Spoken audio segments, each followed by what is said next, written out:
weekends. Decided to hop on, haven't given y'all a video this week. Just got back from this damn trip yesterday. Been a little, I don't want to say jet lag because I haven't been on the plane, but I'm gonna give it 5 minutes. Give some people some time to roll on in. Oh shit, let me set that, what's the name? So I don't get no shit. Yeah, there we go. Bam. Bammy bam bam. What you been doing the past couple of days? I will tell you about my trip, but it's gonna go on videos. I got so many videos. So many shorts to put out. It's gonna be crazy. I'd be crazy. Ooh, child. It's my little pajama set that Sissy had bought us to twin in. We had a good time. We had tried some stuff that we ain't never had before. So that was nice. Yeah, our hotel was a little interesting, but whatever. Hello, Sebastian. Gonna give it 5 minutes for my peeps to roll on in before I get started. Yeah, I got a couple of things I want to talk about today. Just like, not too much. I'll probably be on for like maybe like an hour. Nothing too crazy. Because I haven't posted this week. So no shorts, no lives, no nothing. So I was like, let me get him a little video, a little something, end of the week. Y'all will be getting a video tomorrow. And y'all be seeing that tomorrow, which I'm super excited for y'all to see. And hopefully y'all will be commenting on this one because this one's going to be a fun one. It's like an interactive one almost. What am I doing, Sebastian? I'm talking to y'all.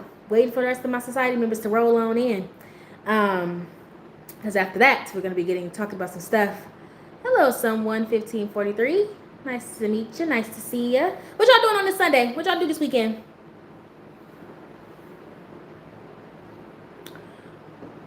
Is it Lucha or Luca Gamer? Hi, Bambi. Hi, Luca Gamer. I don't know if that's how you say it, Lucha or Luca. Hopefully I said that right. Stuff. What y'all doing this weekend?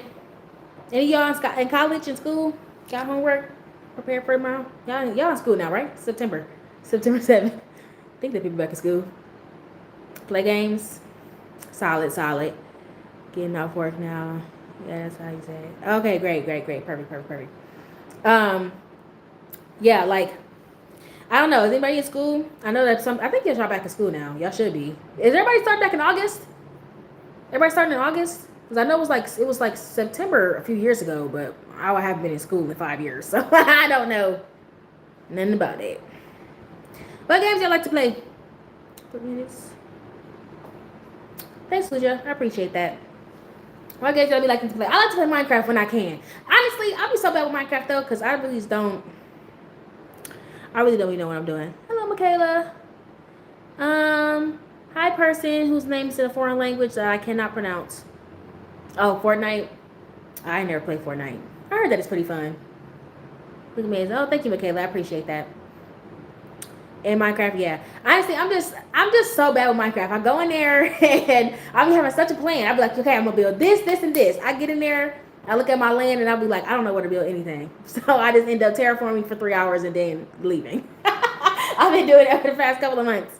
Let's not even talk about the fact that I've done like 5 fucking different worlds. I've deleted and revised multiple worlds. I'm a lazy gamer. I'm a lazy Minecrafter. I'm a convenience Minecrafter. I'm not even gonna hold you. Like, I have my shit modded up because I don't like to have to travel real far. I don't like to do stuff real hard. I'm in peaceful mode. Just know I'm a full-blown adult. You might not be. So maybe in your household you have to do that. But I'm a full-blown adult who pays their own bills. So I will swear as much as I fucking want to. Thank you, though. I appreciate the suggestion. But yeah, like every single time I go into Minecraft, I fuck up every time. Every time I go in there. I'm in peaceful mode because I can't deal with the spiders. I just can't. And I don't like that they be out there during the daytime. And the creepers be pissing me off. They really be pissing me off. Because I don't know what it is about me. Maybe I'm just, I don't know. Maybe I'm just one of the people where, like, I just want to start over and shit. Because if I start over, if I built something, and I hear a creeper, and that bitch blows up my... Oh my God, when I say I be so mad, I be so livid. Like, I remember one time I was so mad that I went hunting for creepers. Like, I'm not even solid like that. I don't even fight like that. But like, I was so mad because I was like, bitch, you've been camping outside my door. Well, I'm talking about as soon as I walked out of my door, shh, I was like, what? Before I could even turn around, over. I said, you know what? Peaceful. I'm done. I'm sick of all of you. Done. And I don't like the fact that spiders just be hanging around. Just be hanging around. What are you doing here? You have no business being here. Yep, I'm missing some stuff. Oh, you was just joking? No, okay, that's nice. Cool. Thanks, Michaela. Appreciate that. But yeah, like, just the thing. I don't know. Anyways, yeah, like that's like making me so freaking mad. I can't stand it. I can't stand it. I can't stand it. I can't stand it. And I just don't like the phantoms either. I'm somebody who don't like to be bothered. If I'm building something, AG, when I'm building something, I don't like to be interrupted. I like to be able to go full blown, fully through, no problems. I don't like having to go to bed. I don't like the dang the phantom. I don't like none of that. So this is what I'm gonna do. I'm gonna end up staying in peaceful for a while. Build all my stuff up. And once I build all my stuff up, then once I got my barriers and everything, then I'll turn the thing back on. But no, I don't do that. I don't plan on going to defeat no dragon. I don't do none of that. Okay, I'm a convenience gamer to the bone. So I got all my stuff on mods. Like when I mine and stuff, my mining is faster. Cutting down trees is faster. I got free cam up. I got a couple of little mods on there. What I got on there? I got just meadow. I got like, what is it? The other one is like, I think that's still just let's do meadow. I got a couple of things, different animals and all types of stuff. Cause I like to have a good time. I like to go in there and have fun. I know people like to go in there and challenge and stuff. I like to cook. I like to build, and I like to make everything look pretty. Also, the bees be pissing me off. Since we have some new people, hi, welcome to the society. There are some rules. Don't be weird and don't be negative, or you will be removed. Yes, the moderators are very swift. They come in with a quickness. So if y'all be weird, please just expect them to be. They gonna get you out of here. So just make sure that you know what I'm saying, y'all on y'all P's and Q's, or y'all on your best behavior. Happy Sunday. Thanks, Daniel. What's poppin'? Hey, Alan.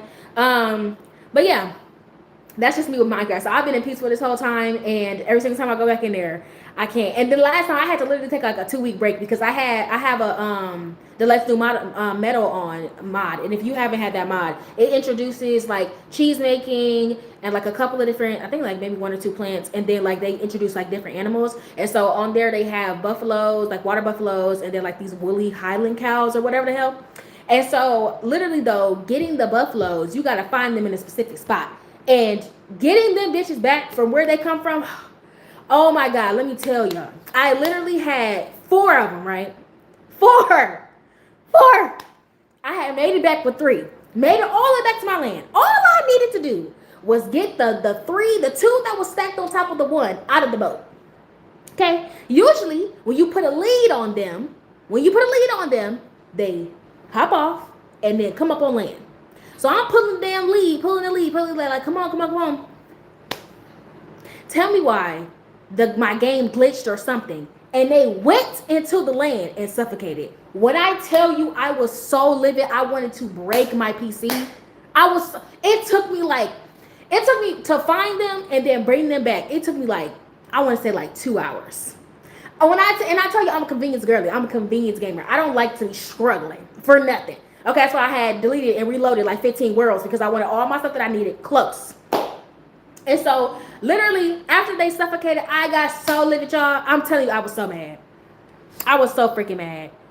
Oh, look, the moderator's already going. Hold on. Let me read some stuff. I don't make sure I'm missing nothing. You got a Western Elementary shirt? That's nice.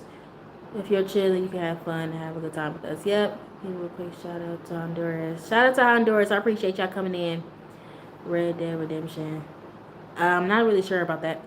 I got some dumbbells and a whole set in my gym. Thank you.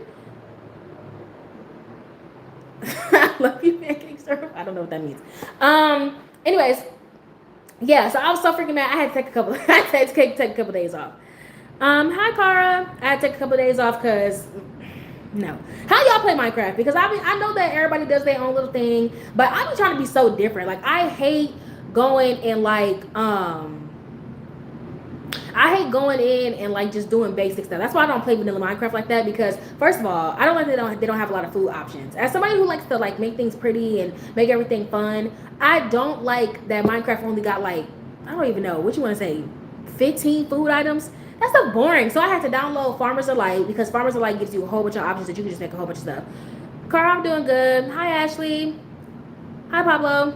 Or is it Pablo? How you say that? I think it's Pablo, right? I don't know. But yeah, like so the Farmers Delight lets you like cook a whole bunch of stuff and introduce you to some new foods and stuff, and it's like super fun. So like that's the type of thing that I like to do. I like to just build my little houses, everything. I know everybody likes to do their own little thing, but baby, fuck the dragon. Fuck getting on a light trail and all that stuff. I would much rather just build a world that is super convenient. I'll talk about it should take me 20 minutes max. I'll talk about 20 minutes max to get there and back. I'm not doing all that. I'm not. And then free cam is such a lifesaver. I freaking love free cam. Free cam is so fun because like you literally can see everything like within like I forgot how many blocks. I think it's just as many blocks as you have the game putting out, I guess. And you can see underground and all around. And you stay in one place, baby. I found a mine right underneath my base. I was like, solid. Bestie, go ahead and block Nicholas because they're a pathetic loser. I don't know why. They think that racism is going to get them somewhere. It's never made you rich. It's never made you successful. It's never made you smart. You're just dumb and ignorant. I've never been a loser, so I really don't know what that's like, Nicholas, but maybe you could let us know. Maybe you can let us know. Well, you are letting us know what it's like to be a loser. You know what I'm saying? Bye, Cara. Hello, Easy Tech. Hi, Rebecca. Hi, is it Sky with an exclamation point? Hi, Panda. Cool. I'm good, Sky. How are you?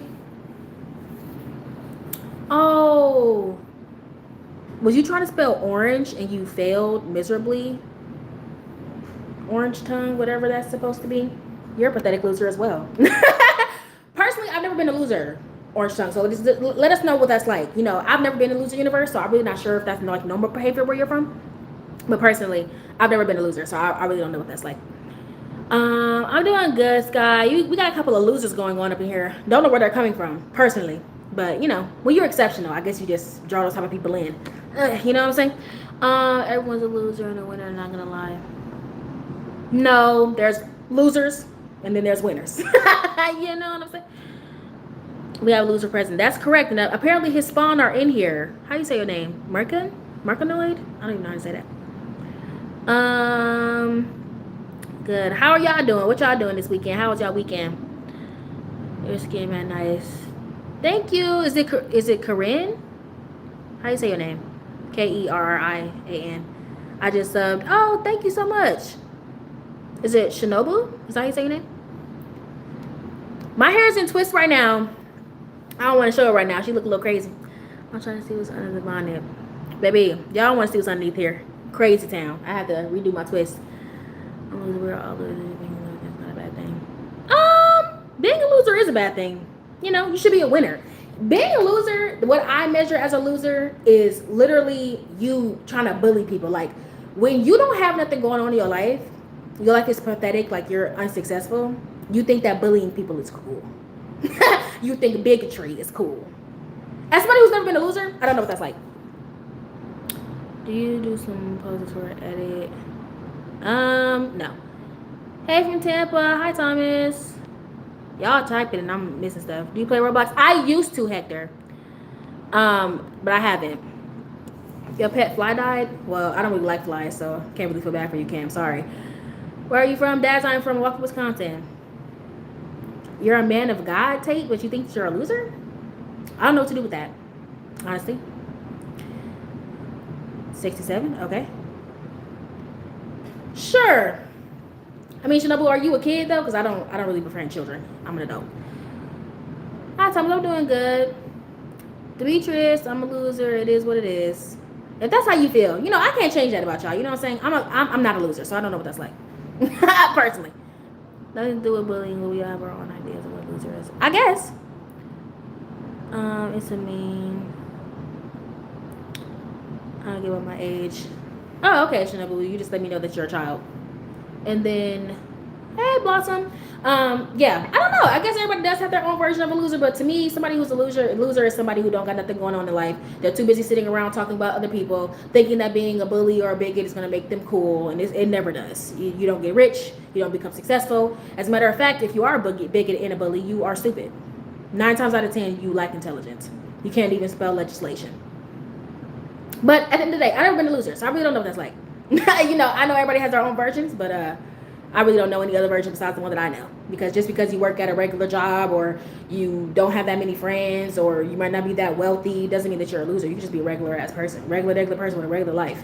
At the end of the day, I never talk down on anybody who's on the low level of any part because for there to be a top, there has to be a bottom.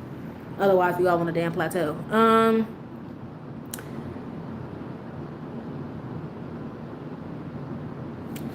Thanks, Bishop. Appreciate it.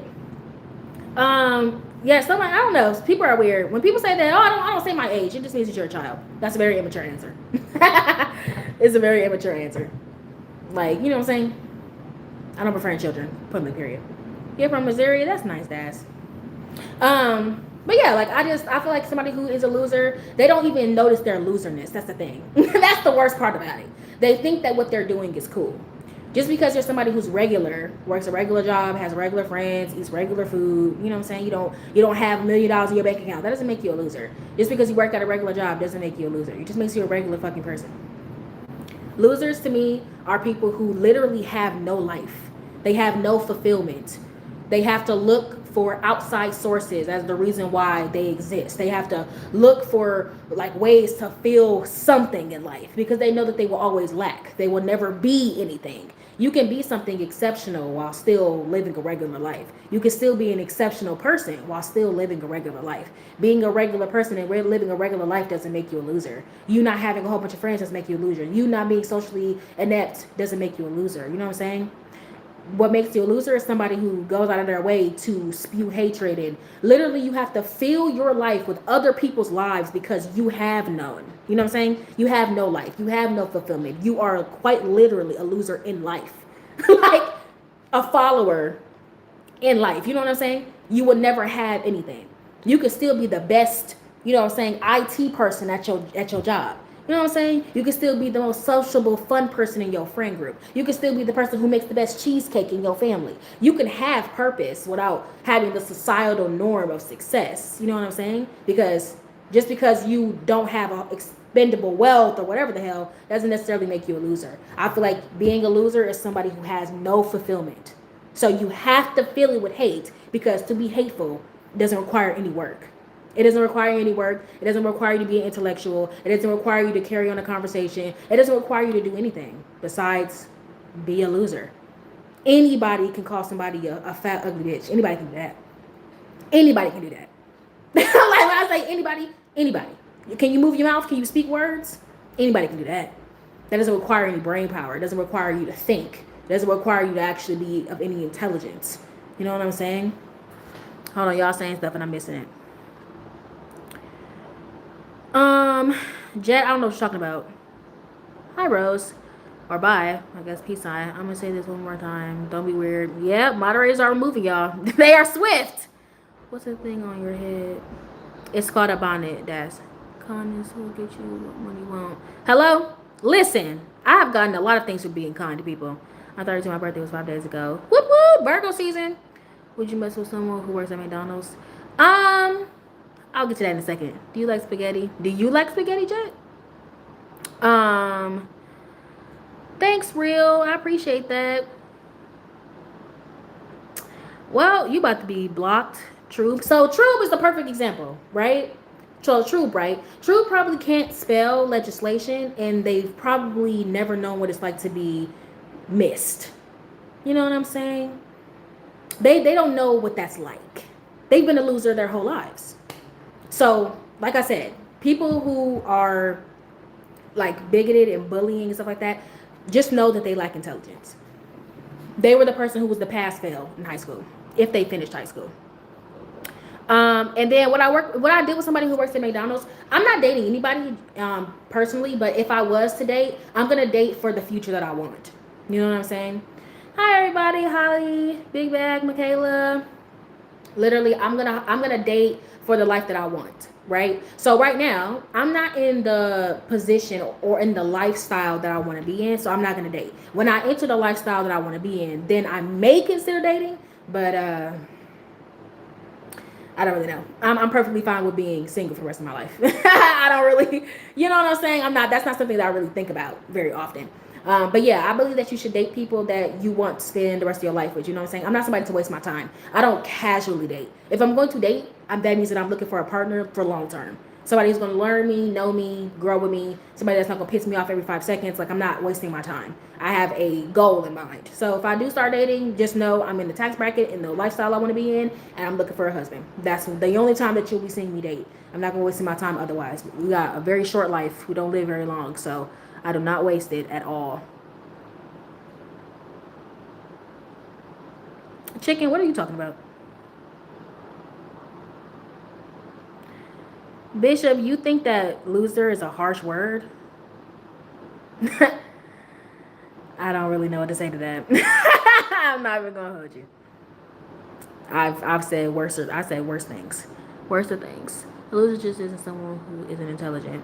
You're right, Beck. They're not. But somebody who usually is a loser, somebody who's a bigot, somebody who's a bully, the common theme, they are not smart.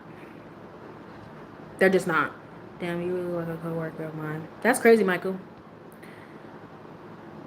Thanks, Michaela. I think I saw you were here earlier. That's smart today, what you were looking towards. Yeah, I suggest everybody does that because that's what you want to do. Like, I don't shit on anybody. There's some people in this world, like, believe it or not, there are some people in this world who like working in fast food. There's nothing wrong with that. You can like what you like. You can make good money working in fast food. I've met managers who make $50K a year working in fast food. I had a old coworker who's he didn't work technically in fast food, but he was a broker for McDonald's. And if you don't know what a broker is, there's somebody who goes out and looks for locations for businesses.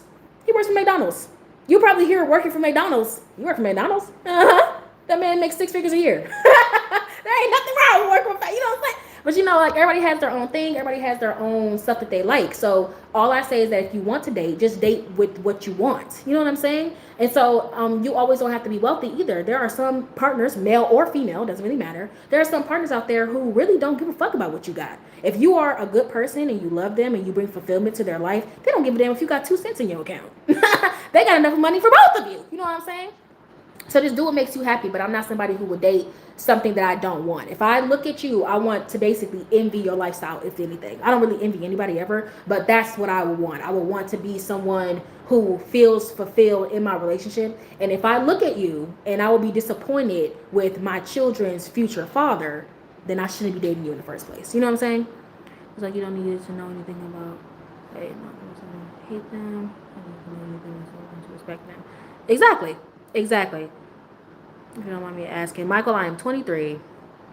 Your partner pissing you off is natural. I know, chicken. I know that's natural. I'm a big sister. I have siblings. I interact with humans on a daily. I understand that people are going to piss you off, but that's not exactly what I mean. Damn, that was long way to say hell no. Minor, I'm not really sure how long your attention span is, but you might want to work on that. People who leverage their intelligence to bully people are losers. You know, what I found about people who use their intelligence to bully other people, they're not that smart either. The motherfuckers who have to do the gotcha moments, like, honestly, being smart, it's hard to measure that because you could say that, oh, if you remember a lot of stuff, that means that you're smart. And it doesn't necessarily mean that you're smart. It just means that you can remember a lot of stuff. Just because you're good at one particular subject doesn't mean that you're smart. You know what I'm saying? There's different ways to be smart, right?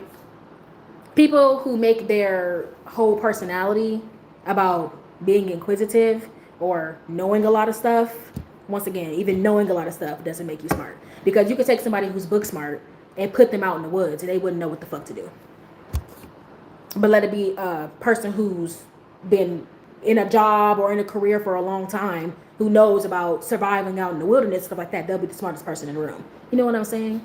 Same thing with learning how to properly clean your house. If I wanted to know how to deep clean, even though I would say that I'm still an intellectual, I wouldn't know more about deep cleaning my home than a housekeeper. She would be the smartest person in the room. You know what I'm saying? I guess like intelligence is more like based in that way. People who are know-it-alls, they're fucking losers. I'm sorry, they're fucking losers. Based off what you say, there was no anger. Imagine someone else at you and tell them what you might say. Bishop, I do have mood disorder, so I do have a tendency to get a little snippy, but if I do get frustrated, I typically just remove myself. I'm an adult. I'm an adult, you know. You can still have anger issues and have maturity. Didn't know if you made that correlation, but hopefully I made that for you. I guess I sit back here and enjoy my 5-piece nugget. Period, minor. I guess so. I want 6 figures a year, as you should. Hi, Lisa. Fretter. That's wishful what's wishful thinking? What I mean by that is that you can piss your partner off slightly without them getting that mad. Like I'll just say, I don't know my girlfriend. Oh, okay. Thanks, Ty. I don't know if that was just like a backhanded compliment because you think that black people can't be well spoken, but just the case. Everything years mindset matters more than money. Hey, KE, like I said, do what you want to do. My only problem with people who have an issue with other people's standards is that just because you'll accept something doesn't mean somebody else has to. So if somebody doesn't want to date someone who's never been in first class, that's their prerogative. You know what I'm saying? I'm so glad you do not speak with Ebonics. Oh, so Ty, you are racist. Bestie, could you block him? What's your opinion on gay people? I love gay people. Somebody being gay got shit to do with me. You know what I'm saying? I'm not a loser. You know what I'm saying? I don't focus on other people's love lives. I'm the main character of my story. Hola, Christian. Or is it Christine? No, I think it is Christian. Too intelligent, challenging your own mindset and being able to change it based on facts. That's part of it. Is it Hefa? Hefa? How you say your name? I don't want to say it wrong. That makes sense. I think intelligence is a broad term. How would you define it? Beck, I would define intelligence. That's really hard, to be honest. I mainly base intelligence off of what can you do outside of other people telling you or helping you. You know what I'm saying? Like, what can you contribute? Like I said, it is hard because intelligence is measured in so many different ways. That's why they don't even look at IQ scores as if you're super intelligent. Like, I guess it's the way to measure a genius, but it's just like the way that smarts are kind of labeled is hard. It's difficult because everybody has their own little thing. But main thing is you can hold a conversation. You're naturally inquisitive. Inquisitive, if you don't know what that means there's somebody who's naturally curious. You're able to receive information. You're able to bring in facts. You're okay with being the dumbass in the room so you can obtain the information so you can know better in the future. And you're just smarter in your choices. You're smarter in your life. So for instance, right, I would call myself an intellectual. I don't do dumbass shit like bullying people because I'm fulfilled. I'm successful in my life in other ways. I am somebody who brings something to a room. I bring something to a space. I don't go for the dumbass decisions, right? When you know better, you do better. That was not a backhanded compliment. I wish my individual spoke as well. I mean, there's nothing wrong with Ebonics, though. You gotta unlearn that white supremacy. I'm not gonna lie. There's nothing wrong with that. There's some people who do speak in Ebonics, and I speak with both. It depends. And I'll hear when I'm just talking to a broad audience and I want to make sure that I'm being clear. I do speak more clearly, but when I'm with my community or with my family or with my friends, I do use Ebonics. And I don't think that Ebonics is anything wrong with that. That's part of my culture. So it is a backhanded compliment, even if you didn't mean it. But you're not with that person all the time. You don't know what decisions the person is making on their own. That's true. But if I come in contact with you and you're making certain decisions and you're doing certain things, I don't need to see you every day. I need to see you every second of the day. As a matter of fact, your interactions with me can be 1 in a million. I've met people who literally will be like, oh, when I used to work at the bank. Oh, how much of the money is in my account? $100. Okay, let me take 50 out. Okay, here's $50. How much is left?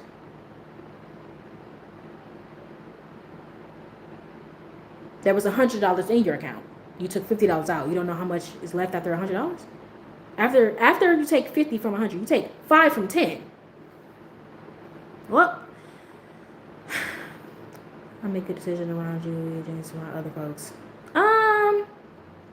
German, I don't think that makes any sense. I don't know how you make poor decisions with one person, but then with other people, you're just as bright as the sun. Do you think intelligence is directly correlated with success? No, Beck, absolutely not. As somebody who has worked under millionaires who are absolute fucking idiots, the smartest thing that they've ever done is surround themselves with smart people. I have been around millionaires who are absolute fucking idiots. When I say idiots, I literally in shock. I will look and be like, How the fuck are you my boss? And then I take a look around at their team and I'm just like, oh, master's degree, master's degree, PhD. Oh, now I see why you look smart. Now I see why you're successful. You pay all these people $250,000 a year to make you look smart. They do all the work. You just get to be the face. No, there are a lot of people out here who like inherit wealth. You know, their parents give them money or whatever, and then they go to school, their parents pay for their college. And then honestly, college, the main thing that I will say is the best part about college is networking and learning how to manage these type of people and learning these type of skills early on when you're young.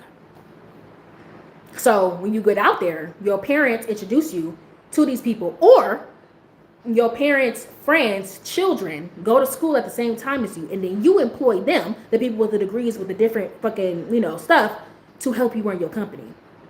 So you can be the stupidest motherfucker, but you're still a CEO. It's the wildest thing on the planet. And the funniest thing too is that their teams will cover up their dumbassery.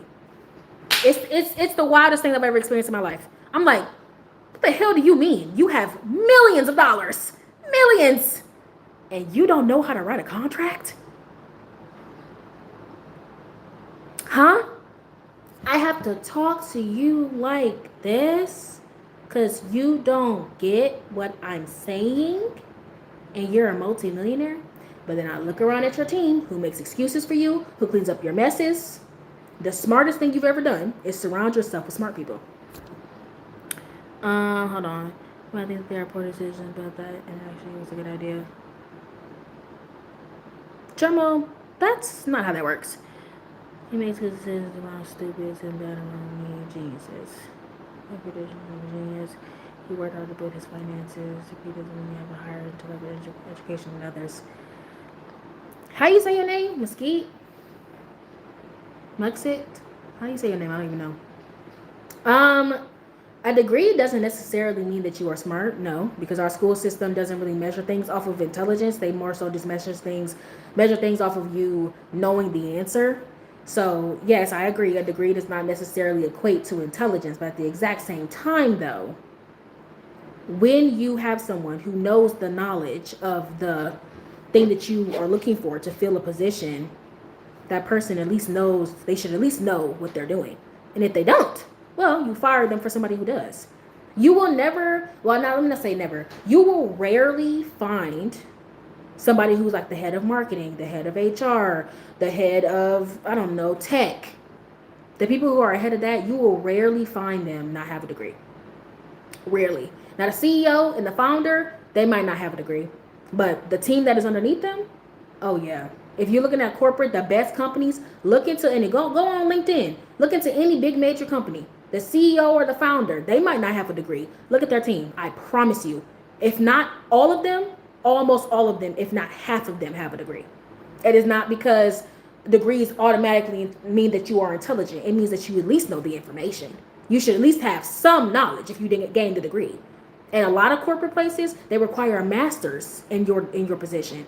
Bachelor's can be okay for entry level, but if you want to be like a bigwig, a lot of corporations will pay you to go back to school to get a master's in what you do, or whatever field that you're in, because they want you to be the best.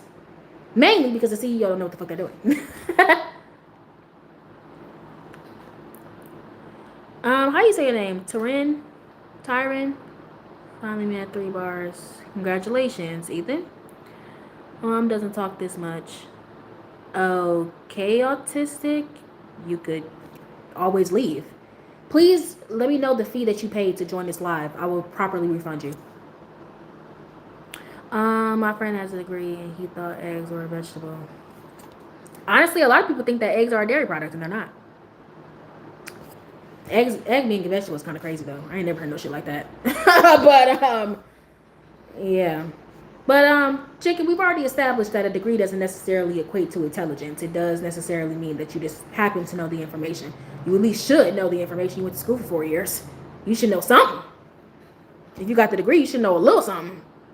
Shit, you might not be able to make a shake, but you can sure make a wiggle.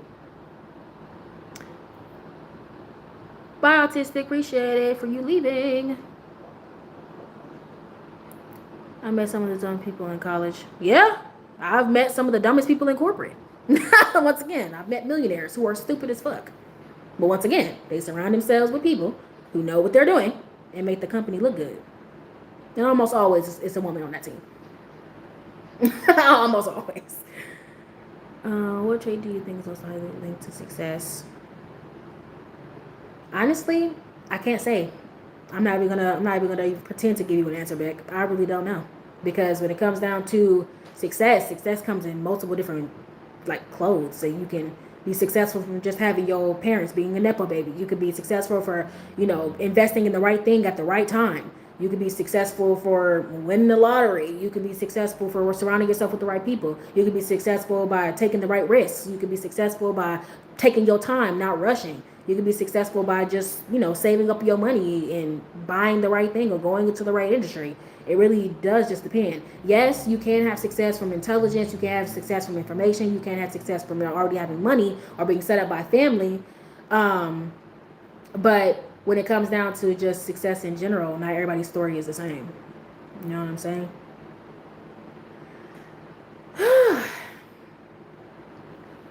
Jesus H. Roosevelt.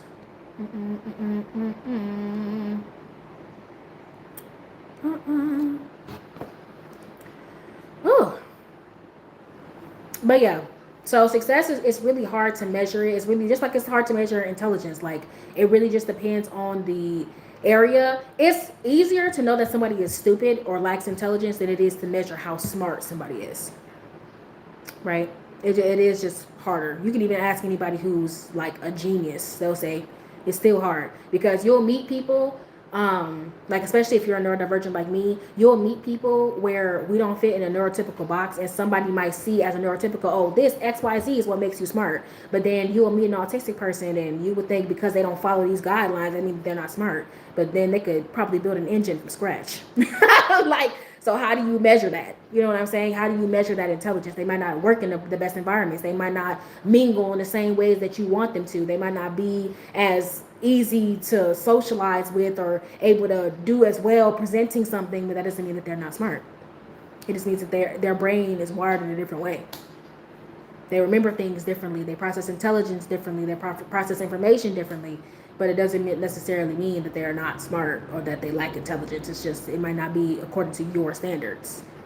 But to put them in the right space with the right tools, and boom. You good, Yana.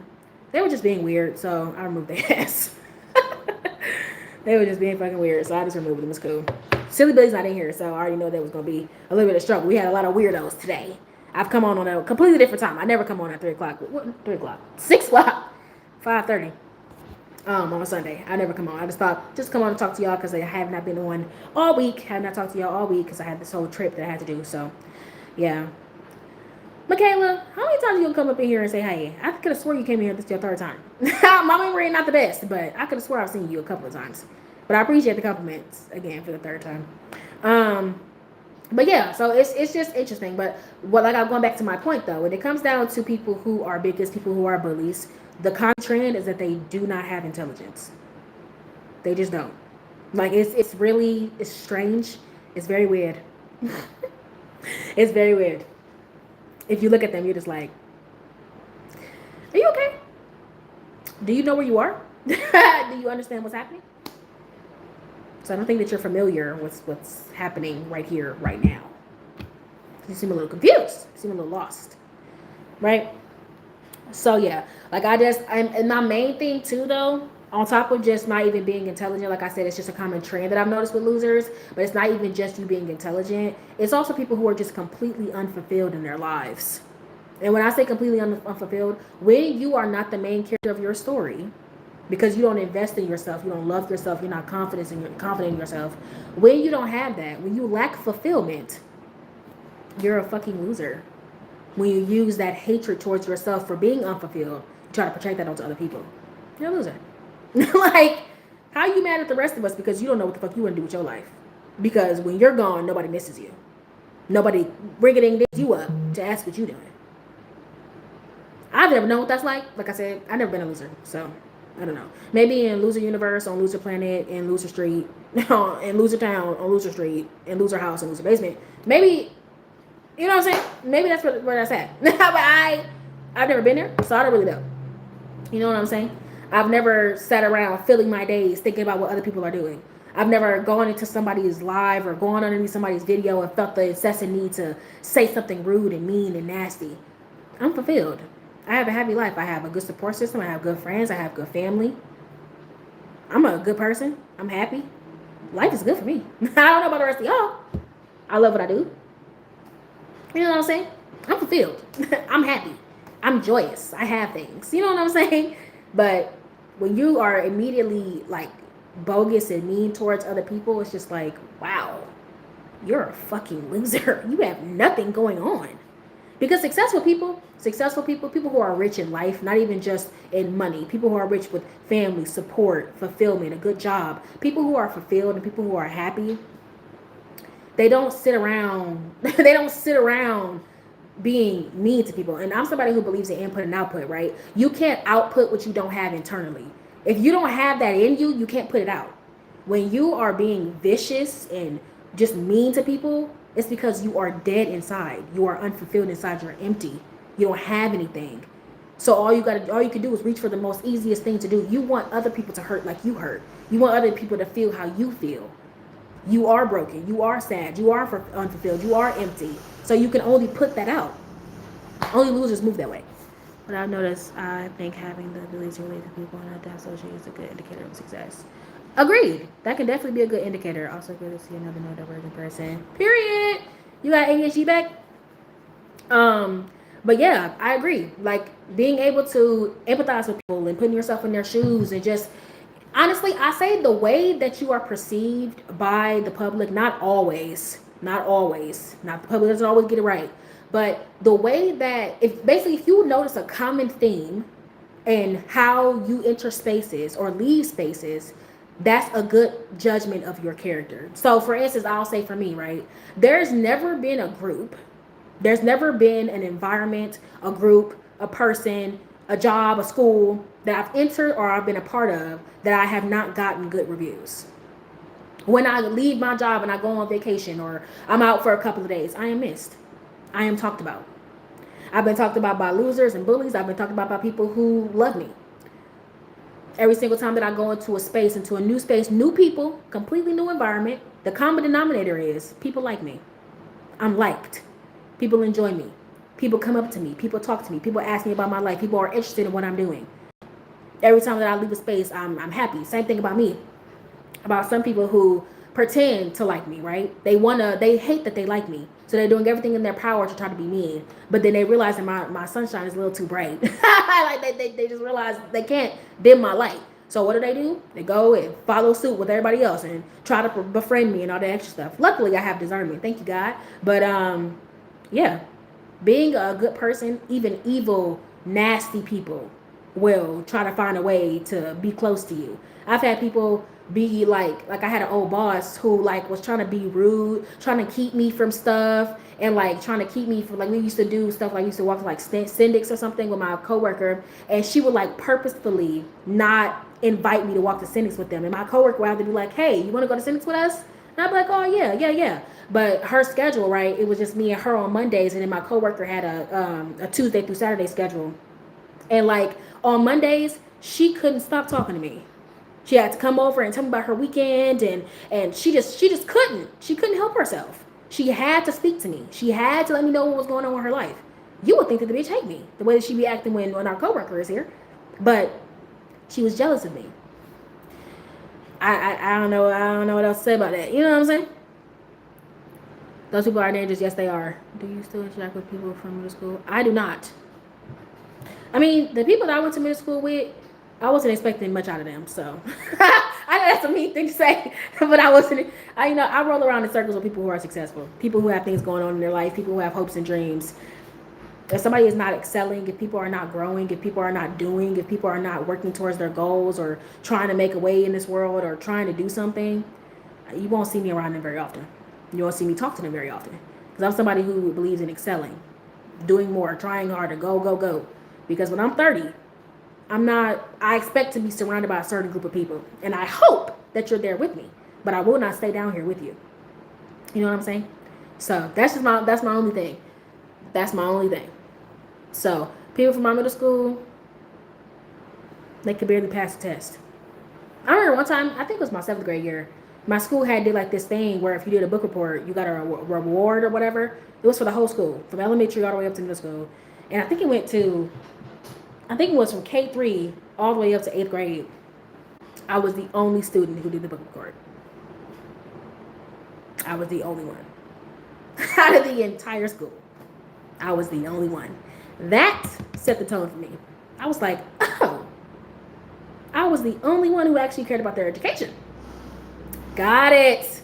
I'm going to see where all y'all going to be. Pregnant, on drugs, in jail. What do you think about the person's value? Honestly, I'm a spiritually bounded person. I'm not religious. I'm just a spiritually bounded person, so I do believe in God. But I think that God tells you what your value is. Your value is measured by you from what God helps you learn about yourself. I don't think that people get to set a value on you. But then once you figure out your value, right, which means that you are very valuable, okay, priceless. When you find that out about yourself, you'll realize that your value is shown in everything that you do. Are some people more valuable than others? I don't think that anyone is better than anyone, but I think that in certain situations, somebody might be able to add value to a situation more than somebody else. So for instance, if there's a medical emergency, obviously the doctor on the airplane is going to have more value to the situation than the fucking tax lawyer. You know what I'm saying? The accountant, you know?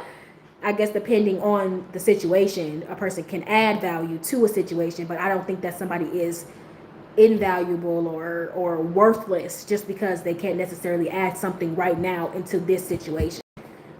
So, has someone ever tried to be sneaky and talk to you while they were dating your friend? No, I don't really date like that. To be honest with you, Bishop, I don't do that. I value my peace. All my best friends, well, besides one, she doesn't. She's been in a long-term relationship, but me and the other two, we don't really date like that. Dating is a lot because of a lot of stress, a lot of problems. Until I don't even know if I ever will want that, but if I ever do, I'll make sure that I'm squared in all my other lives before I worry about that.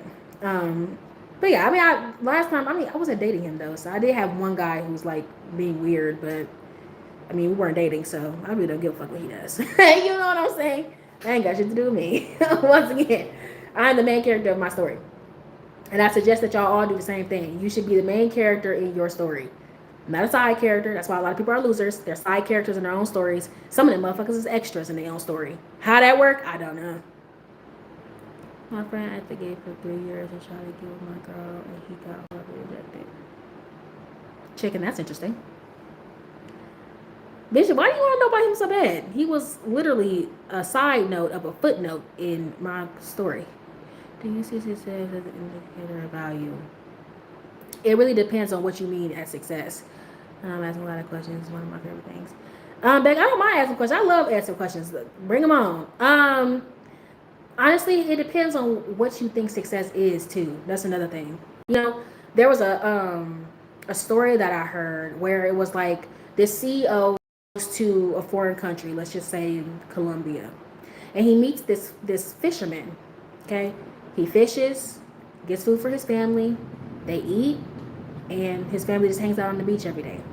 CEO says, hey, you don't want to get a job, you don't want to scale, you don't want to, work to make a whole bunch of money? And the fisherman was like, no, I just want to stay here on the beach, get fish, feed my family, and we just spend time on the beach every day. And the CEO is like constantly convincing the fish, trying to convince him. And then the fisherman finally turns to him and said, well, you're here. He was like, yeah, so you're here on a beach doing what? Oh, relaxing and stuff. I made all this money and everything like that so I can relax. He was like, well, me and my family do that every day. What you worked all these years to make all this money to do, I've been doing this every day for years.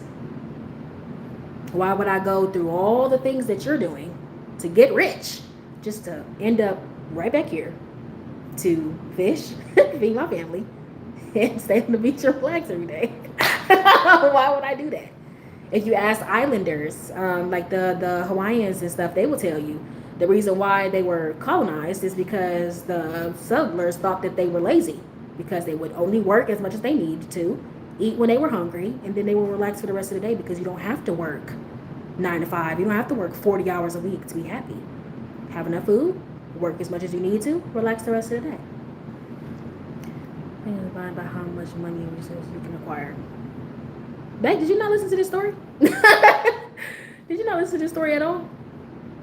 No, success is measured by what you want out of life. If you don't want to work too hard, find you an environment where you don't have to. There are some people who think that having just a good paying job, be able to take care of your family is success. I met a guy, oh my gosh, I met a guy 5 or 6 years ago, teenager like me, probably like 6 years ago. And his whole goal, okay, he was working, his whole entire goal was to work like crazy and save money just so he can take care of his future family. That was it. The dude was like 17 with like $20,000 in his savings. And I was like, what is that for? Like, just so I could take care of my family. That's it. To him, that's success. Having a wife and a family to take care of. That's it. No, Beck, because they're living their lives the way that they want to. To them, that's success. You know what I'm saying? Success is measured by what you want. Success is measured by what you're after, what you desire, what you believe that you can bring to the table, what you believe your value will add to whatever your dreams are. That's success. There are some people who want to be plumbers for the rest of their lives. There are some people who want to be contractors for the rest of their lives. There's some people who like to be gardeners. There's some people who love to just clean people's houses and made that their entire career. There's some people who just like to sell food, so they have them little food truck, and that's the rest of their lives. You know, some people might look at that and be like, that's not success. You have to work every day. But to them, that's fulfillment. That's success. They feel happy. They're fulfilled in their everyday life. That's success to them. So I measure people's success based off of what they want out of life. If you're somebody who wanted to be a billionaire, but you don't save any of the money that you make, well, obviously, you don't plan on actually investing in anything and actually becoming a billionaire. So I guess you lack success in that way. But at the end of the day, to me, you're only a loser when you start to project that failure onto other people. I mean, if you're losing in life and you feel as though you are a loser, then fine. But you could always change your priorities. Just measure on not having to worry financially. Yeah, I could say that. But honestly, a lot of places, they don't even think about money like that. You gotta think about it like that too. Like the way that we live now, especially around the world, is a very Western way of thinking. It's a very European way of thinking. There were a lot of places that didn't live like them. Like, yeah, you don't have to worry financially, but there were a lot of places that they didn't even really care about that type of stuff. You know what I'm saying? They were people who lived off the land. You didn't need money. You just live off the land. You eat what you grow. You build your own houses. You don't need to pay anybody to do it because you do it yourself. There was a lot of communities that were very communal, meaning like everybody took care of the kids. There was no such thing as like, foster care or paying people to help you. Like there's a lot of communities that didn't have that. Somebody have a baby, dad dies or mom dies, the whole community takes care of the baby. It's everybody's baby. There were some communities where everybody was sleeping with everybody, and nobody knew who was the father of who, because it was everybody's responsibility to take care of the babies. So the way that we live now with like finances and everything, the way that we are now, it's just a very colonized way of thinking, because not everybody lived like that. There are some people who just lived off the land. There are people who live in Africa right now who still do that. People who live in Africa who just grow their own food, make their own homes, and that's what they do all day. They work the land. They work for their food, just not for money. They don't need it. They take care of the livestock. They plant their own stuff. They build their own houses. They make their own waterways. They bring home their own stuff. They do it all without needing money. So some people will look at that life and be like, oh my gosh, this is how you live. That's not successful. But then you look into their lives and you're just like, well, y'all look happy as fuck to me. There's an African girl on here. She has a very large following on YouTube. That's where she lives, in a village. She don't make no money. She don't live like that. She don't need to, because they make everything themselves. They do everything themselves, to cleaning their food, to cleaning their bodies, to getting fresh water. They do everything themselves without money. So I guess where you are in the world, in your environment, and what you set up for yourself, and what you want out of life is what measures you to be successful. Because like I said, there are some people, I have met them. There are some people I have met, they worked in fast food all their lives, and they don't, you know what I'm saying? They don't feel the need to do anything else. They like fast food. They like the environment. They like the fast pace. They like that it's quick money. They really don't need to do extra. To them, that's success. Who the fuck am I to say something about that? You know what I'm saying? I've met people who worked at pick and say grocery stores or whatever for 20 plus years. To them, I can feed my family. I got my pension. My retirement is looking good. This is success. I've talked to people who've worked at banks 20 plus years. Once again, I've been able to put my kids through high school, put my kids through college. We've been able to go on vacation once a year. Medical's looking good. Retirement's looking good. We're good. And I also just don't like to say,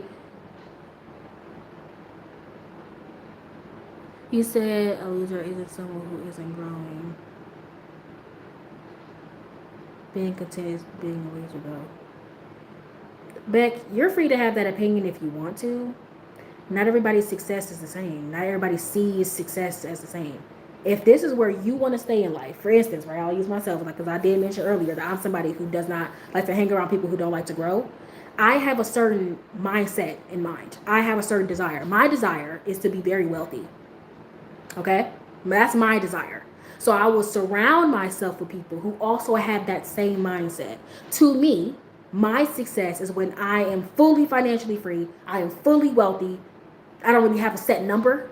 I don't even have a set title. Millionaire, billionaire, I don't really care. But I know that I want to reach a certain level of success where money is literally nothing to me, right? I know that I want to meet that particular standard. So I'm going to surround myself with people who have that same mindset as me. However, if somebody wants to work at a lower level, I'm not going to necessarily say that they're not successful because of that, because everybody has their own thing. Not everybody is meant to be a boss. Not everybody is meant to be successful in that way. There has to be a bottom in order for there to be a top. I can't sit back and call somebody a loser who I want to work for me.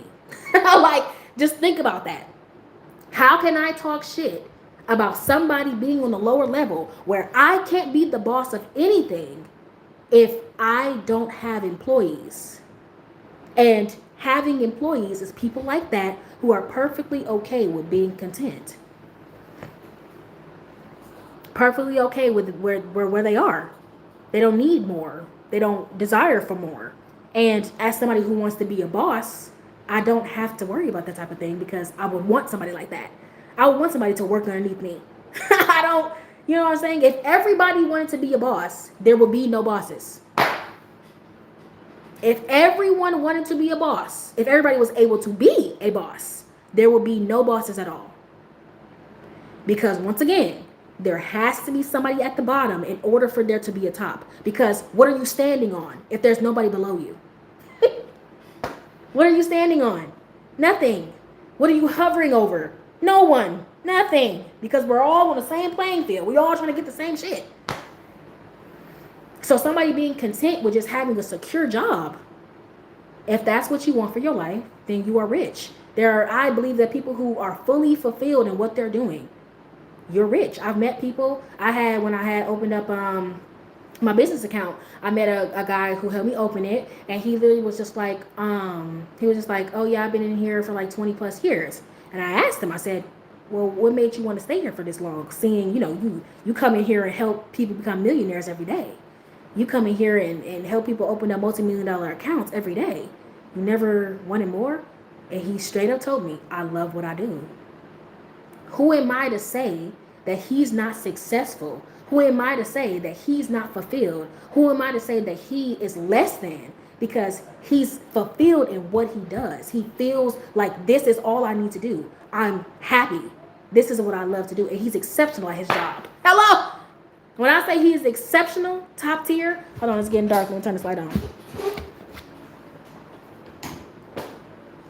When I tell you that he was top tier at what he does, top tier, you need people like that. Not everybody can be a boss. I don't think I want to be a boss. I wouldn't want to have all that on my shoulders. And chicken, there's nothing wrong with that. Not everybody is good at being a boss.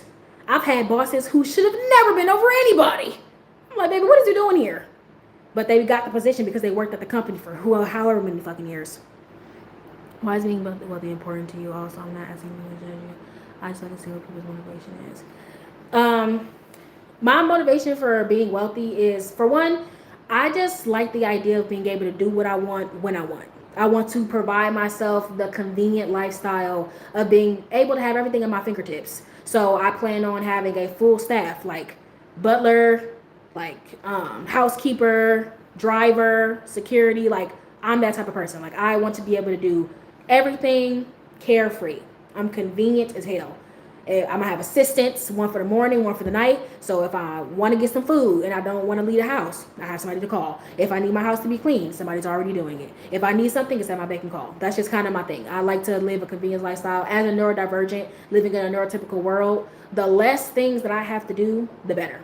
We get anxiety. Well, I have ADHD, so I have a company with anxiety and depression. And so having less to do, having too many tasks, running errands and shit is a hassle for me. I don't like doing any of that shit. So if I could make a lifestyle for myself that would help my mind be less, that would help me. And I found the more I can pay for convenience, the better my mental health is. So that's mainly my goal for wanting to become wealthy. But on top of that, I also just want to change the game in general. So for instance, I want to offer certain things, and I'm going to have multiple streams of income, multiple different businesses. But I want to change the game for like people who have uterus. When it comes down to them, I want to make sure that they have like menstrual days, because people who have uterus, we can't help that we bleed. We can't help that we cramp. It sucks. You know what I'm saying? And like, I also want to change how we pay people, and providing more vacation days and creating a better neurodivergent space and environment, like all that stuff. So I plan on like changing it that way. And then I also have a couple of philanthropy things that I want to do as well.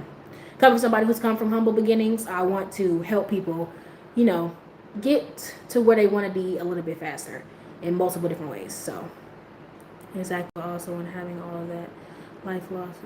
Hold on. Life was just thrill, no challenges. Well, Chicky, you just gotta create new challenges. I find that every single time that I've heard of somebody who's like overly wealthy, who've had like that lack of, I guess you can say, stimulation in their life, what I've learned is that they're usually very selfish people. They're usually very selfish, meaning that they don't look for anything else. They're not looking about what they can do with their lives to find fulfillment. They're too busy worried about me. See me, I'm not gonna do that. I'm gonna be somebody who's gonna take some of my wealth, not all of it, but take some of my wealth and actually give it to those who need it. I feel fulfilled in helping people. That brings me happiness. Hi, Big Sean. Jordan, you ever been to Paris? No, I have not. I might go one day, but I hear that in Europe they don't like to use deodorant, so I might get a little overstimulated. You seem confident in what you want. Some people don't really know. I try to learn very quickly. My most amiable quality is problem solving, and so I oftentimes, if I have a problem, I solve it rather quickly. I don't like sitting on problems. That's just not me. So if I have something about myself that I don't have figured out, I will sit on it and think on it until I have it figured out. What's your favorite vacation spot? I haven't left the country yet, so I can't tell you yet, Jordan, honestly. I don't have a favorite vacation spot. I can have some spots that I think that might be nice. I do want to go to like, what is that place called? Seychelles. I want to try that place. And then, Mexico is so typical. But I feel like if I was to go out the country, that would be the first place that I would go, to Mexico. Just to give it a try, see what that's like. I don't think I'll ever go to Hawaii. The natives have begged people to stop coming there, and I'm going to listen. Okay. But yeah, so I found that people who are super wealthy, who feel like their life is lackluster and they really just don't have anything going on, it's because they're not investing in other people. They're just not. You're fucking bored? Well, if you made $10 million this year, how about you go ahead and invest that into some college students? How about you invest that into some moms who need formulas for their babies? How about you provide some people with some cars who desperately need to get off the bus? That's the type of things that I like to do, right? That's what will bring me fulfillment. How do you approach solving a problem? Look at the problem, list the solutions, figure out what best works for your environment, best works for your situation. Simple. So for instance, When somebody in my life is causing me grief, if you're causing me more grief than you are giving me anything that's good, well, it seems that this relationship is not working. I need to figure out what's not working in this relationship. Is it you? Or is it me? Or is it communication? Or is it just wrong time, wrong person, whatever? I figure out the outliers. I figure out what's going on, what's the common denominator, some of these situations, and then I address that.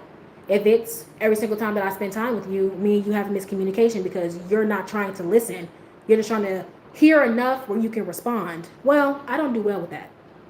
And if you're also not somebody who takes accountability, you don't know how to say sorry, you don't know how to realize when you're wrong, well, if that's that person that you want to be, I'm going to tell you right now, I'm going to let you have it. You can go ahead. I just won't be here to deal with it. So, at the end of the day, the main thing that I found is that when you love yourself and you have confidence in yourself, there's very few problems in your life. I mean that quite literally. When you love yourself, I love myself so fucking much that my joy comes before anything else. So if you are causing a hindrance, you're causing a disturbance in my peaceful, joyous little life over here, you gotta go. And I don't give a fuck how hard it is. I'll cry my little tears. I'll feel a little bad about it. I'll pray about it. And I'm gonna move on. Because I'm not sacrificing me for anything. I don't care what risk I gotta take. I don't care how scary the shit look. If I'm unhappy, I'm about to make a change. And I know that's scary for a lot of people, but to me, life is very, very short. You might think that it's long and all that extra stuff. You got all the time in the world until 20 years then gone by, you're 45 and you're just like, what the fuck have I done with myself?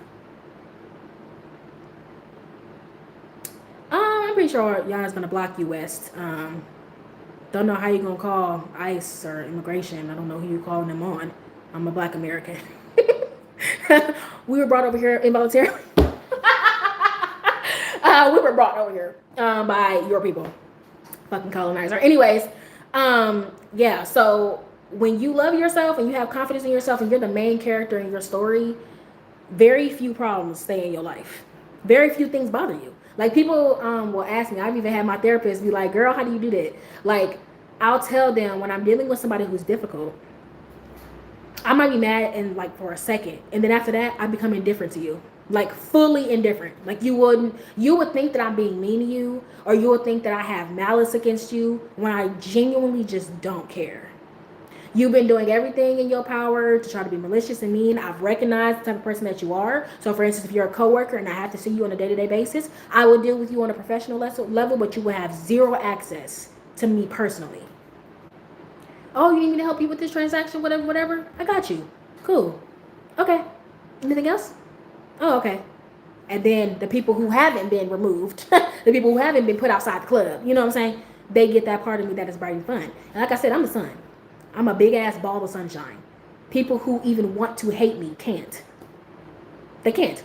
I've seen it in real time, in real life. They can't. They try desperately, but they never win. Mainly because I just don't care. Like, literally don't care. The stuff that you do, once I realize what you are, I'm just going to remove myself from you entirely and just, you can have that. I wish you the best of luck. I'm going to let you go ahead. I won't be participating, but good luck with that. You know what I'm saying? When people do me bogus, once again, I'll get upset about it. I might be sad about it for whatever. I'll pray about it, and then I'll move on. You won't have access to me ever again. So I hope that it was worth it. Whatever you did, I hope that it was worth it. I hope it was worth hurting me or betraying me or disrespecting me. I hope that you got your maximum fulfillment out of doing that. Because I hope it was worth the risk of losing me. I really hope that it was. Genuinely. Because I know how me as a person affects people. I know the type of effect that I have on people. I'm very observant of myself, and I'm very self-aware. I'm very observant of other people, and I'm very self-aware of myself. When it comes down to my personality and me, I observe how my interactions go with people. People like me. People love me. I've had people who barely know me come up to me and be like, oh my God, you're going to be successful. I don't know what it is, but when it comes down to you, you're going to be successful. I could just see it. And I'll be like, oh, thank you. I've had complete strangers literally bust U-turns. They'll see me taking pictures outside. I do Instagram. They'll see me taking pictures outside. I've had an older gentleman, literally, so he's taking pictures outside, bust a U-turn to come back to the side of the street that I was on, just to get out of his car and tell me, God put it on my heart to tell you that you're going to be successful. Keep doing what you're doing. I don't care what anybody says. You're going to change people's lives. You're going to be an exceptional person. Keep doing what you're doing. Complete fucking stranger. Never seen that man again. Like, I have people wanting to do things for me, wanting to give me things, people who have spoken life into me just because of the person that I am. I'm just that type of spirit. I radiate. You know what I'm saying? I'm bright. There are people who have come over with buckets of water trying to put me out. They don't even get close enough for me to hear them before they burn up in my atmosphere. You know what I'm saying? You know what I'm saying? Like, I just don't worry about that type of shit. You do me bogus, and I remove myself from you. And I think it is a Libra thing too, because like Libras, we have that like real good, because you know we're natural socialites. But I'm not gonna have to yell at you. I don't have to get into a fight with you. I ain't gotta do none of that. You're gonna feel my absence, and that's gonna be the biggest payback ever, because my absence is not even gonna be deliberate. Like once you literally do me bogus, I have completely lost interest. I just don't care at all. Whether if you're sad, you're mad, you're happy, I'm indifferent to anything that's going on with you. I just don't care. How much of your quick thinking skills have helped develop love and confidence in yourself? I don't think that my quick thinking had really anything to do with that. I think that it mainly had to do with me just being observant of human behavior. I learned to love myself fully when I was in middle school. When I was in sixth grade and like kind of like seventh grade, I went through like bullying because people was trying to make fun of me about my weight and all that extra stuff. And when I was a kid, I lost like 20 pounds. And then I realized something. I asked myself a question. I was just like, why did you do this? Do you want to be friends with those kids who were talking about you? No. Did you want the boys who were talking about you to like you? No. Did you want to date them? No. Did it make you smarter, richer, happier? No, no, and no. What the fuck did you do this for? You didn't do it for you. What did you do this for? And I had to really sit with myself and be like, I don't know. Did I really value a whole bunch of motherfuckers I don't want in my life opinion over my own? Why the fuck would I do that? And once I had that conversation with myself, I realized that why also would I care about what somebody else is thinking of me when they have no fucking life?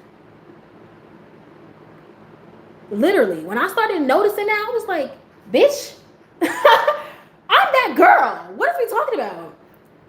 Girls who wouldn't have anything to talk about. They wouldn't be talking about shit. The moment I get off the school bus, the lips are flapping. Oh, I'm the topic of discussion. Y'all have no life without me. I breathe life into you from my pure existence. After that, you have to go out of your way to talk about me. I'm on your mind. I'm in your dome. Without me doing anything, effortlessly. I live rent-free in your head, effortlessly. Why the hell would I ever not have confidence? And then on top of that, I'm a black woman.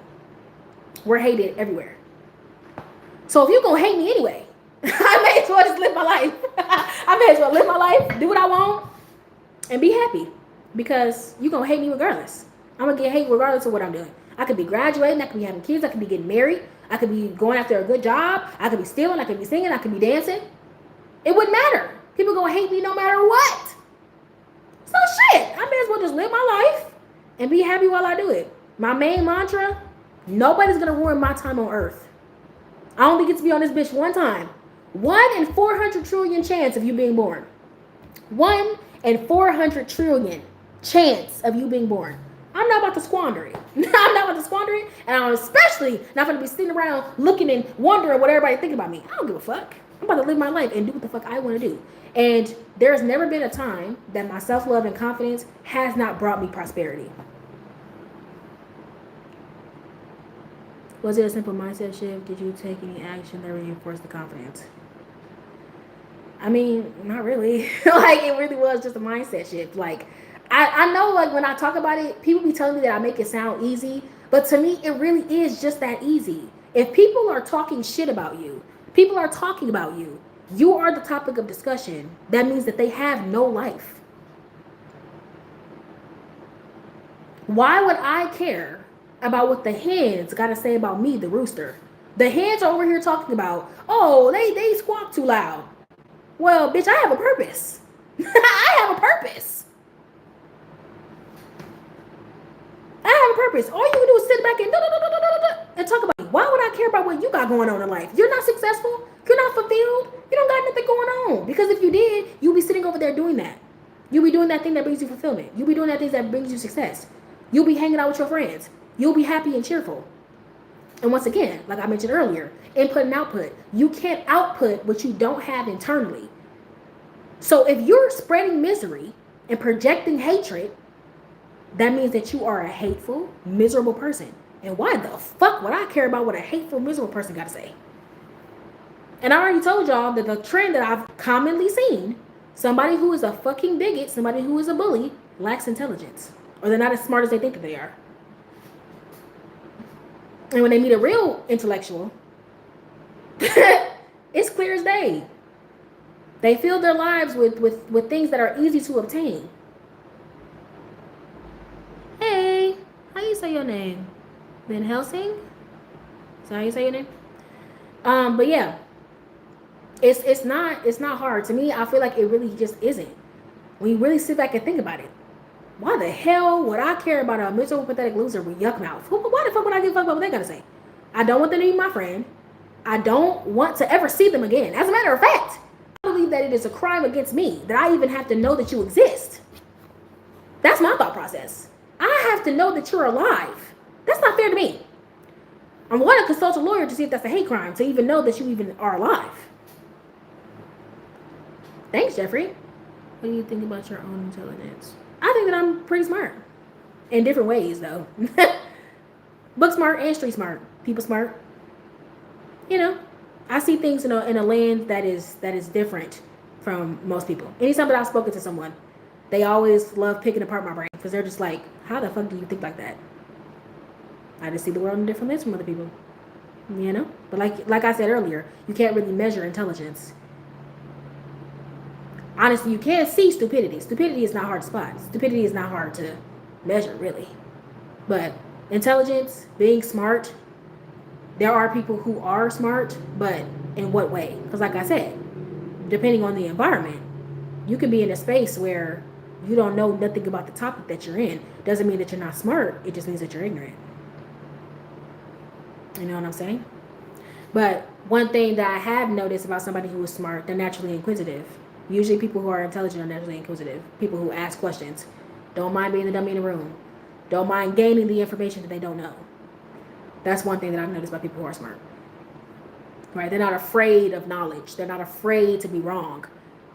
That's one of the number one things that I've noticed. But once again, that measurement is still not necessarily based off of that, because it could be that you're just shy. It could be that you just have anxiety. You know, you're afraid to look stupid in front of other people, you know, because of how they'll judge you. That doesn't necessarily mean that you're not smart. You know, it just means you got anxiety. And if you're a neurodivergent, it's even worse.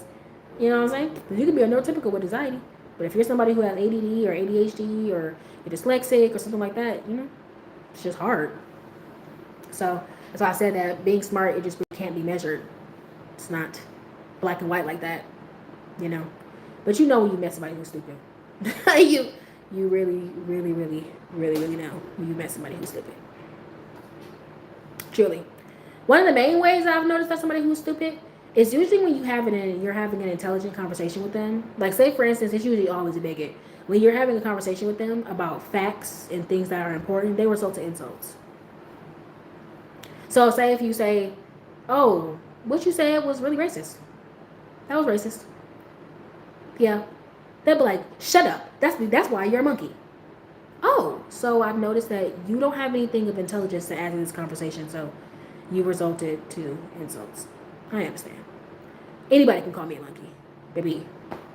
I mean, I can call somebody else a monkey. I mean, I'm a black person, so I don't have Neanderthal gene, but, you know, whatever floats your boat. Have ADD, people thinking I'm stupid. Yeah. It's not the same, because remember, we also live in a neurotypical world. So it's kind of like a square you're a circle trying to reach the corners of the square. You're a fucking circle. You're never going to meet the corners of the square. You know what I'm saying? But that doesn't mean that you are less capable than a fucking square. You're just stuck in a space that you don't belong. A space that's not meant for you. A space that's not, you know what I'm saying? That doesn't tailor to you. And especially if you're part of a certain demographic, like you're plus size, or you're part of a certain ethnicity, or you're a certain race, or, you know, gender, or whatever. It all just depends. If you're from a different place and you move somewhere new, like, you know, especially if you're part of that stuff and you are a neurodivergent, it can be very difficult. And so that's why I say that measuring smarts is just, you really can't measure how smart somebody really is. Like, it really just depends on the environment. Because like I said, maybe in a courtroom, a lawyer would be smarter than you, but they only are smarter than you because they know the information that you don't. They went to school, or they've had the years of experiencing the things that you don't. But say if they were in a fucking, I don't know, a brand new house and they had to learn how to clean, the cleaning lady would be the smartest person in the room, because she knows how to deep clean. She knows all the spots to get. She knows the right products to use. She knows how to eliminate the most germs, how to make the house smell good, how to look at every little nook and cranny, how to know which things cause the most dirt, cause the most stench. In that moment, the lawyer isn't dumb. It's just the cleaning lady just knows more, right? But does that necessarily mean that she's smarter than him? No. But that just means that she is more informed and she can know more about this environment than him. But in that place, I wouldn't call a lawyer to clean my house. You know what I'm saying? I learn really quick, but then I get bored so quickly and stop caring. Yep. That's why it's important to learn what you're passionate about and learn about what you want to do, and then do that thing. Because when it comes down to neurodivergence, just something that I've noticed, and Beck, let me know if you do the same thing. When we are passionate about something, we care about something, bitch, we're the smartest motherfucker in the room. we do deep dives on information. We want to know everything about everything. The way that we remember stuff is different. The way we compartmentalize stuff is different when we're interested in it. When you're not interested, it's annoying. And with me, I get miserable. Like I turn like into like this pit of despair out of pure boredom, because my brain needs stimulation. At my last job, literally, they couldn't fathom that I could multitask. Like, literally, my computer will be right here, will be in a meeting, and they're chatting, and I'm like, and they're just like, can you pay attention to the meeting, please? I'm like, I am paying attention to the meeting. You just said that we need to get something done. I'm doing the thing while you speak. Oh, well, we need you to, pay attention, take note. I got it right here. You said da da da da da da da. I don't need to write that down. What are you talking about? They couldn't grasp that they couldn't grasp it for some reason. They could not grasp that I could multitask. I'm a fantastic problem solver. I might not be able to look at the same chart that you're looking at and be able to map all this stuff out the way that you do it. But, baby, when our systems went down, guess who the fuck they was looking at for their organization chart? Baby, everybody has their own things. So, it's much easier to spot a dumbass motherfucker than it is to be able to measure somebody who is smart. There's multiple things that go into it, and it really just depends on really the environment. And even if you ask one of the best geniuses in the world, they'll still tell you, like, it's hard to measure really smarts. Does having the memory make you smart? Not necessarily. Does being able to solve a math equation make you smart? Not really, because math is proven every year. It's really, it's hard to really measure that. So I would just say, be in your own little lane. And I tell people too, follow me if you want to, Beck, if you haven't already. My whole page is ADHD, but I help all neurodivergent everything. I have a whole neurodiversity playlist on my channel.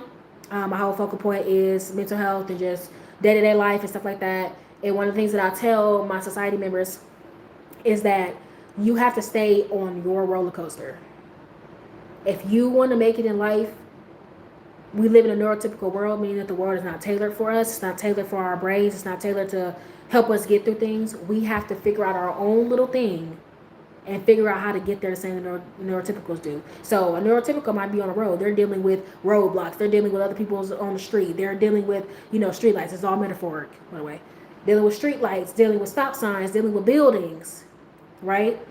And so with you, though, you got to stay on your roller coaster, stay on your tracks. What does that look like? For instance, when you have to get up early for work, one of the things that I hated was picking out an outfit, because I had to pick an outfit that was right for the weather, and then sometimes I have to leave the office and go walk around properties when I used to work for a property management company. I had to do all that stuff, so I used to have to think about what my outfit's going to be for the day. I had to do that the night before. I had to check the weather app the night before. I had to make sure that what am I doing tomorrow at work. I had to make sure I think about that. So I picked out my outfit accordingly, so I'm not uncomfortable, I'm not hot or anything, because it will alter my mood. It will upset my mood. Right? And then I can't have a good day at work because my day started off bad because I'm not comfortable in my clothes, because I threw something on and rushed out the house. Right? That means leaving 15 minutes early, depending on how far your job is. My job used to be about 3 to 5 minutes from my house, but I would leave about 7 to 10 minutes early, just in case there's an accident, just in case there's, I don't know, police in the way, just in case it's bad weather. I'm giving myself enough time to get to work on time, so I'm not anxious about being late. That's me staying on my roller coaster. My coworkers still show up to work at 9 a.m. every day. And I show up at 9 a.m. too. But they probably picked up their outfit this morning, ate breakfast this morning, all that stuff this morning. My prep started last night. But you wouldn't know that because, well, we got here at the same time, at the same place. It makes me resourceful because I'm so used to change. Yeah. Unfortunately, that's how we gotta be. Gotta kind of be like slime.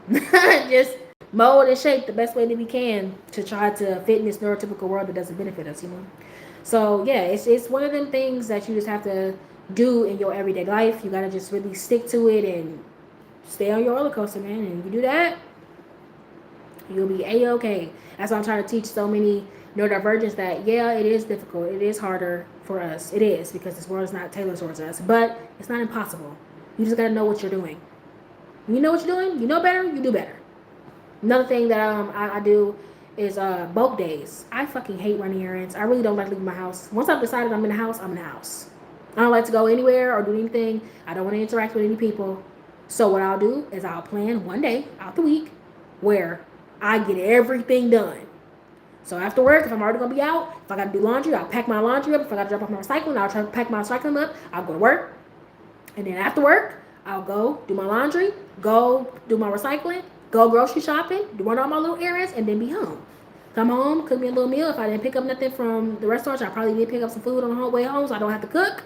Put all that stuff away and be done. And now my bulk day is done. I've had to do all that extra stuff. So now all I got to do is go to work. And I might do that on a Friday. So that way I can literally don't have to do anything the next day. Right? Or if I have something else that I have to do and I have to go to therapy, then do all my other errand stuff. That's what I would do. If somebody in my family needed me to help them with something or do something with them, I will always try to plan it on the day that I'm already going to be out, already doing something. And on top of that, too, I would always tell people in my family, don't call me, don't bother me on a Sunday. On a Sunday, I'm in the house. I'm not doing shit for anybody. No, don't call me. I'm done. I need time to recuperate. I need time to get my mind right. You had all these 6 days to bother me. Sunday, you better figure it out. See, babe, that's how you do it. That's how you do it. That's us staying on our roller coaster. That's how we do it. A neurotypical probably wouldn't find no problem with going out every day and, oh, I gotta do this here, I gotta do this there. Fuck that. I'm trying to get everything done in one day. Okay? If I gotta go to the post office and all that stuff, I'm doing all that stuff. I might leave for work early that day, go to the post office, do this, get breakfast, all that stuff, and hello. The day needs to be done. One fell swoop. But there's a lot of neurotypicals who could just wake up in the morning, put on an outfit, and go. Maybe I can do that. I can do that. We might show up for anything, same time, okay? I'll get all my errands done, but not the way you do it. I'll do it the way you do it, But that's how I basically manage myself to be successful in the world. Like, having a plan and having everything already set out, I'm good. Has to be planned, exactly. But neurotypicals, like my best friend, Essence, is a neurotypical. I think my best friend Yana is neurotypical too, but my best friend Essence is a neurotypical. And she could just get up. She don't care. She could just do. What, girl, what? I remember I had what did I say? I had to get my car oil changed. Ugh, I hate going to the dealership. I really hate it. One of my worst errands ever. But I was like, oh, I have to go get my oil changed. She put her hands out to take my car key. She was like, just give me a key. She went to work early. Not well, she went to the dealership that morning before she went to work. I was like, before you went to work? You went and did that before you went to work? And she was like, yeah. I just go to work and I'm like, girl, you crazy. No. I know that I'm not an early morning person either. I'm the type of person to stay up until 1, 2 a.m. I'm not getting up at no 6. I gotta be working 9. You'll be seeing me waking up at the earliest 7:30. The earliest. And that's me being generous. It's really gonna be 8:15. if I'm being real. But luckily, my outfit is already picked out. Breakfast or lunch is already prepped. So all I gotta do is put my outfit on, grab and go. Still lose your keys? I literally, something that has helped me back is having everything in my house have a placeholder.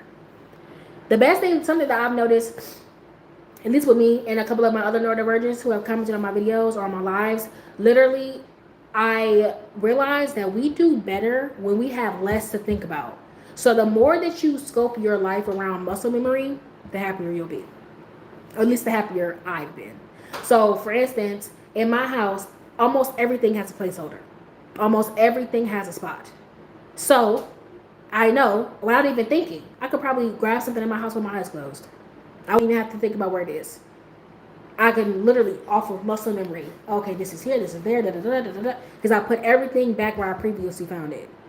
So that has made things less stressful for me. I make sure to note in my brain, put it back where you found it the last time. That way it's there the next time that you need it, because I lose things all the time too. And when I have to think about too much stuff, my brain gets scrambled or scrambled up, and I can't think. I can't process a thought. I'm just like, I know. So I end up missing stuff, forgetting stuff, losing stuff, and I can't stand that. I can't stand it. And I do not like to get anxiety. So yeah, that's things like that are no-go usually I'm in. Yeah. Do meds help you? I haven't been on medication since I was in middle school. I didn't like being on meds. I just didn't. No hate to anybody or no judgment to anybody who is on medication, because if it helps you, great. But to me, as a kid, I didn't want to be known as a pill popper, for one, and then for two, it just didn't do anything for me, genuinely. Like, my mom said that it would make me calmer, but I didn't feel any difference, genuinely. So I said, I feel like this is stupid. I feel like I could just do it myself. I don't need any help. I'm good. So I don't remember them providing much assistance when I was young. So I stopped taking meds, I think, when I was in 6th grade. After that, 6th grade, I was what, 12? I was 12, so yeah, I'm 23 now, so yeah, I haven't been on medication in that long. So, but I know for some people it does help. Some people who are on like anti-anxiety medication, some people who have like some medication that helps them with just like keeping calm and maintaining their mental all day. Woo! They use it. Yeah, I spit mine out. Yeah, I didn't feel like I needed it, and I didn't. It wasn't even, to me, it wasn't even the meds that was the problem. Like I needed people to just listen to me. Just listen to what the hell I got to say. If you listen, I don't need no medication. I don't need nobody to do X, Y, Z. I just need you to listen. Listen to what the hell I'm talking about. Same class of 2020. Ugh, God, did you have a graduation? High school graduation back? I didn't. I got to see my fucking face float across the screen. I didn't get to sing the national anthem though, so that was nice. I didn't see stimulation there. Yeah. Yep. So, yeah, we didn't drive-by graduation. Lucky. We didn't even get that. We got like a drive-by pick up your shit. You got to pick up your stuff, which pissed me off so bad. Because my school, we used an auditorium. We used a stadium. And even with us and like 15 other schools in there, it was still more than enough space to do the some of the graduations that I heard. Some of the schools did that. They just did the 6 feet apart, and everybody did their graduation. So I was like, y'all could have did that. We've been going to the stadium for years. Y'all literally could have put us in there and kept each school at a section and separated people by a row. Y'all did not need to cancel our graduation. So that's another reason why I want to go back to college to finish, so I can get my graduation, because I did not wait all those fucking 4 years, put myself through all that stress not to get my real graduation. No, it was raining and depressing. Damn, that's fucked. Yeah, it's 2020 fucked us real bad. I was supposed to have a damn good 2020. COVID just had to fuck me over. I had a lead role in a musical. I was gonna sing at the national anthem. I was literally principal honor roll, top 10 student. I was so fucking mad. I was like, are you kidding me? This is some bull. Especially throughout my entire high school years, I kept telling myself, just make it to graduation, just make graduation, make graduation, just to get up there and not get. I was like, now I have to wait more years, put myself through more school. I mean, I always wanted to go to college, but still, put myself through more school just to get a graduation. But it's okay. When I go back, it's gonna be even more special. It's gonna mean even more when I go back. So. And I know what I want to go there for this time. Last time when I went, I just went because I really didn't have anything else I knew that I wanted to do. But yeah, then I eventually ended up leaving college because it was just a bad experience. Like, not necessarily like bad, like a whole bunch of stuff was happening to me, but just more so bad. Like, damn, nobody's here. Like, my campus was dead. I probably had, well, most of my classes were virtual. And then I had like maybe one in-person class, because I think it was like a sewing class. And it was only like me and like 5 other students. It wasn't really that great. So I was like, I expected to come on here and have like, a lot going on. Meet some new people, socialize, maybe join cheer or something like that. There ain't none of that going on here. So I'm just going to wait. I'm just going to come back when I actually know what I want to do. And people are actually back in school. And now people are back in school and it's back to, normal. To getting back to regular normal now. So yeah, I'm hoping to be able to go back to school when I'm 26 or 27. That's my hope. I don't want to go to college though without money. That's my thing. I want to be able to pay for all my books, pay for my tuition, no stress. I want no stress, no kicks, no stress at all besides my classwork. That's the only thing I want to have to stress about. Homework, essays, and projects. That's all I want to worry about. I don't want to worry about money. I don't want to worry about living arrangements. I don't want to worry about food accommodations. I don't want to worry about any of that. And on top of that, too, I'm not living on campus. I don't do dorms. I have not had to share a room since I was, I don't even know, probably, when was the last time I had to share a room?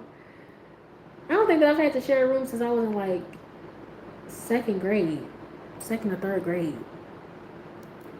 I notice boys and girls who have ADHD are really different. Hang up my guy from ADHD or do something stupid. I don't need a lot of girls with ADHD like that. No, I need my own space. Yeah.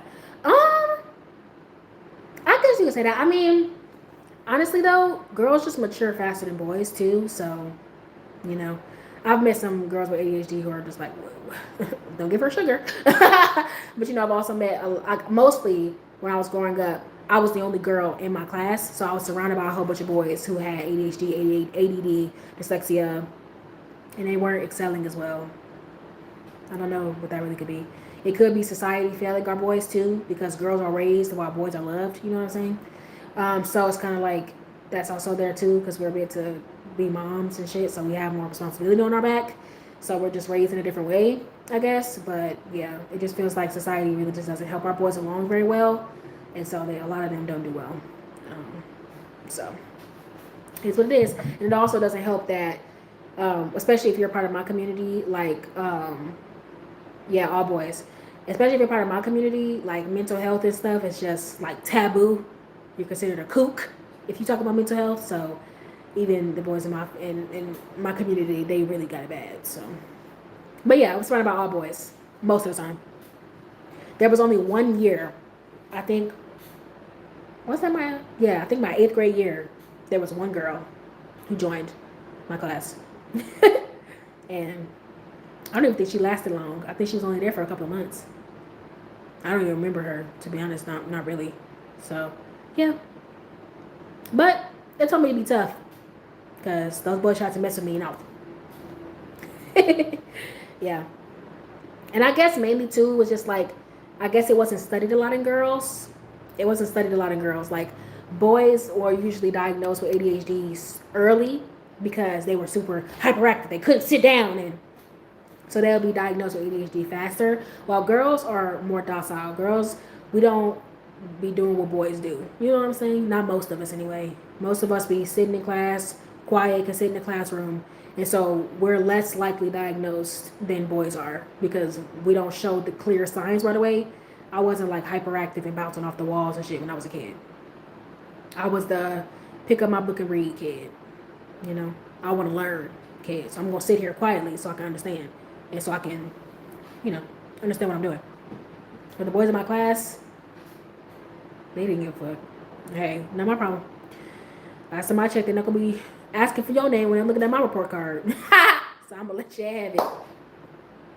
That's what type of environment. These two kind of ADHD. Yeah. Yeah. I mean, I say too, though, I think that it just depends because, you know, everybody has their own thing. No, I don't think that every ADHD or every neurodivergent is made the same. You know, we're all on the spectrum in our own different ways. You know, even people who are autistic don't have all the same thing. So it's the same thing with ADHD, ADD, everybody has the same thing. So when it comes down to like how ADHD shows up in every person, for instance, for me, I don't get hyper off of caffeine. I don't get hyper off of sugar. If anything, coffee just makes me want to go to sleep. Same thing with like, I don't know, anything sugary or sweet. I don't even like a lot of sugar. Honestly, my body can't. All that sugar is just too much. But I've met people who they have caffeine and they bouncing off the fucking walls. I'm like, are you okay? Are you doing all right? While me, I'm like, I'm ready to go to sleep. The same thing with like alcohol too. Alcohol, I just be ready to go to sleep. I don't be feeling like, oh, you know what I'm saying? But also, I feel like I tell people all the time that I'm hyper all the time. I have hyperness that comes and goes. So like, you know, most of the time I'll be calm, but then like randomly at 2 a.m., I just want to do cartwheels and dance and sing super loud randomly. That'll last for like 15 minutes, then I'm ready to go to sleep. Yeah, I mean, I do love coffee. I love the flavor of coffee. I don't necessarily like need it for anything. So if I do drink coffee, it's because I want the flavor of it. There's two types from what I see: the talkative, energetic type, and this spacey, slow type. Yeah. I like to tell people that I'm a little slow sometimes. I'm not stupid. I'm just slow. Just sometimes I'll be like, what? Like I'll be buffering. What you say? I buffer sometimes. But yeah, I mean, I don't really like to put anybody in the box because there are people who are, you know, you probably heard of introvert and extrovert, but there are people who are ambiverts, which an ambivert is somebody who basically, I'm an ambivert. So basically, I can be sociable and fun and talkative and, you know, just super bright all the time, right? But there are also times where I need 2 weeks to myself. Nobody talk to me. And so that's an ambivert. Yes, best, sometimes. It just depends on my mood or the environment. Yeah, sometimes, but sometimes it doesn't even matter what the environment is or who the person is. Sometimes I just want to be left the fuck alone. And I could disappear for weeks. My best friend would call me and be like, are you alive? I'm like, yeah, I'm just, baby. And then, you know, object permanence too. I don't miss people. You know what I'm saying? Like if you remind me, like if you call me or text me, I'll be like, oh yeah. Hey, bestie Kins, I missed you. But genuinely, I really didn't. I'm just kind of like, I like not being fake. Like when I remember that you exist. Not to be crazy, but like object permanence is like, if they're not in front of your face or they're not, you don't have them right there to remind you that they're there. You just poop. You don't miss them. You just, you know? So like people will call and be like, girl, I haven't talked to you in 3 weeks. I'm like, really? It's been 3 weeks. It's just like one of the worst things was a neurodivergent, object permanence and time blindness. What you mean it's been 3 weeks? I could have sworn I just talked to you last week. No, I just don't, you know, if it's not in front of my face, I just don't miss it. You know what I'm saying? But when it's put it back in my face, I'm just like, ah! You know what I'm saying? I'm excited. I'm overwhelmed. I'm overjoyed to see you. You know what I'm saying? I'm happy, but it's just like, if I don't see you right now, I won't be like, you know what I'm saying? I'm going to be like, going back to whatever the hell I was doing. Yeah, if I don't see you, I forget you. Yeah, that's object permanence. It's just how we are. Like, literally my dad would call me, and he'd be like, hey, daughter. I'd be like, hi. I'd be like, I haven't talked to you. I've been wondering if you was alive.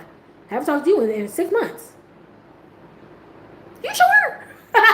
You positive, Dad? I haven't talked to you? You sure? That's interesting.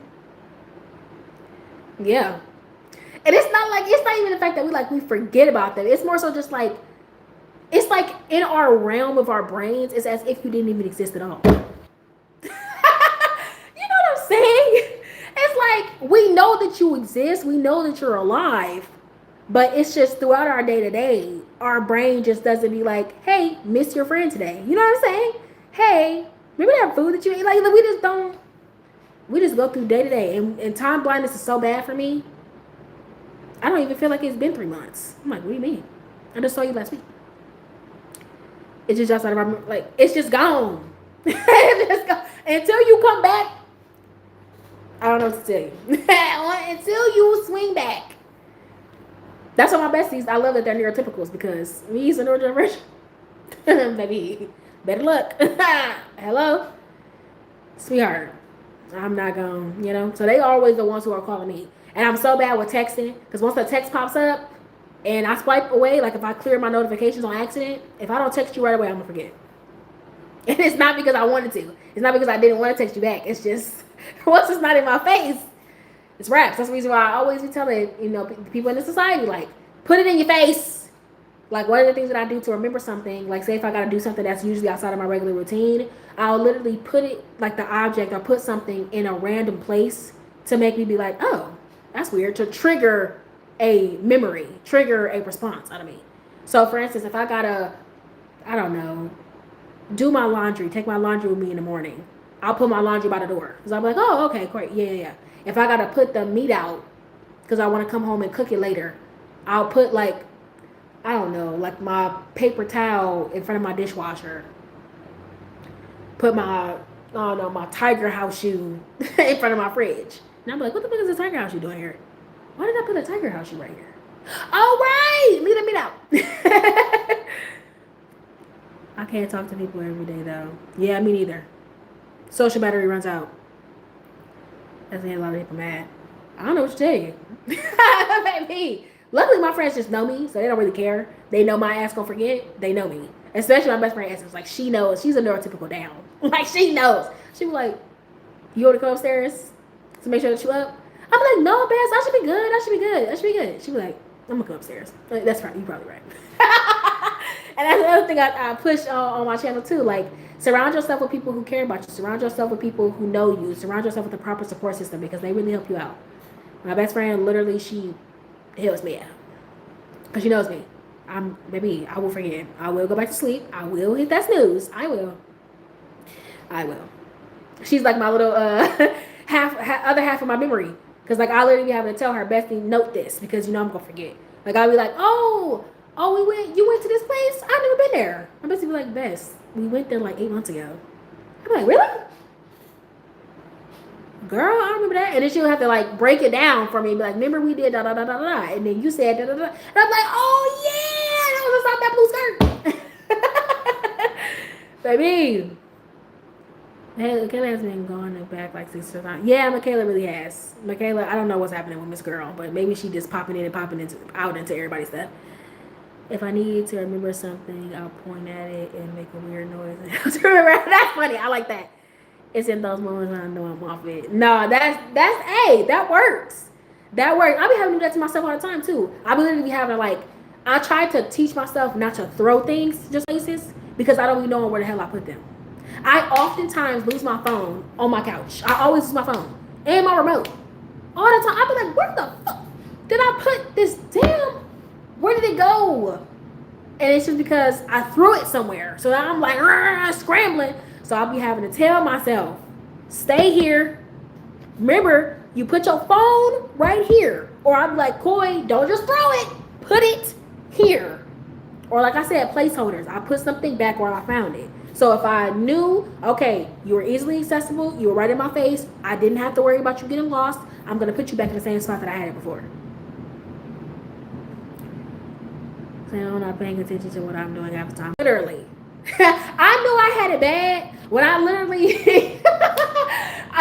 was trying to get in the shower one time, and I threw like my body towel on my arm, and I literally was just like looking for my body towel.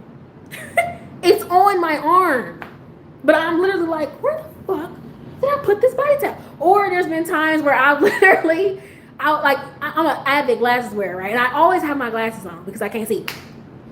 And so literally, like, I'll put my glasses on, and sometimes I'll be looking for my glasses while they're on my face, because sometimes I'll just grab them in the morning, and I didn't even realize I had put them on.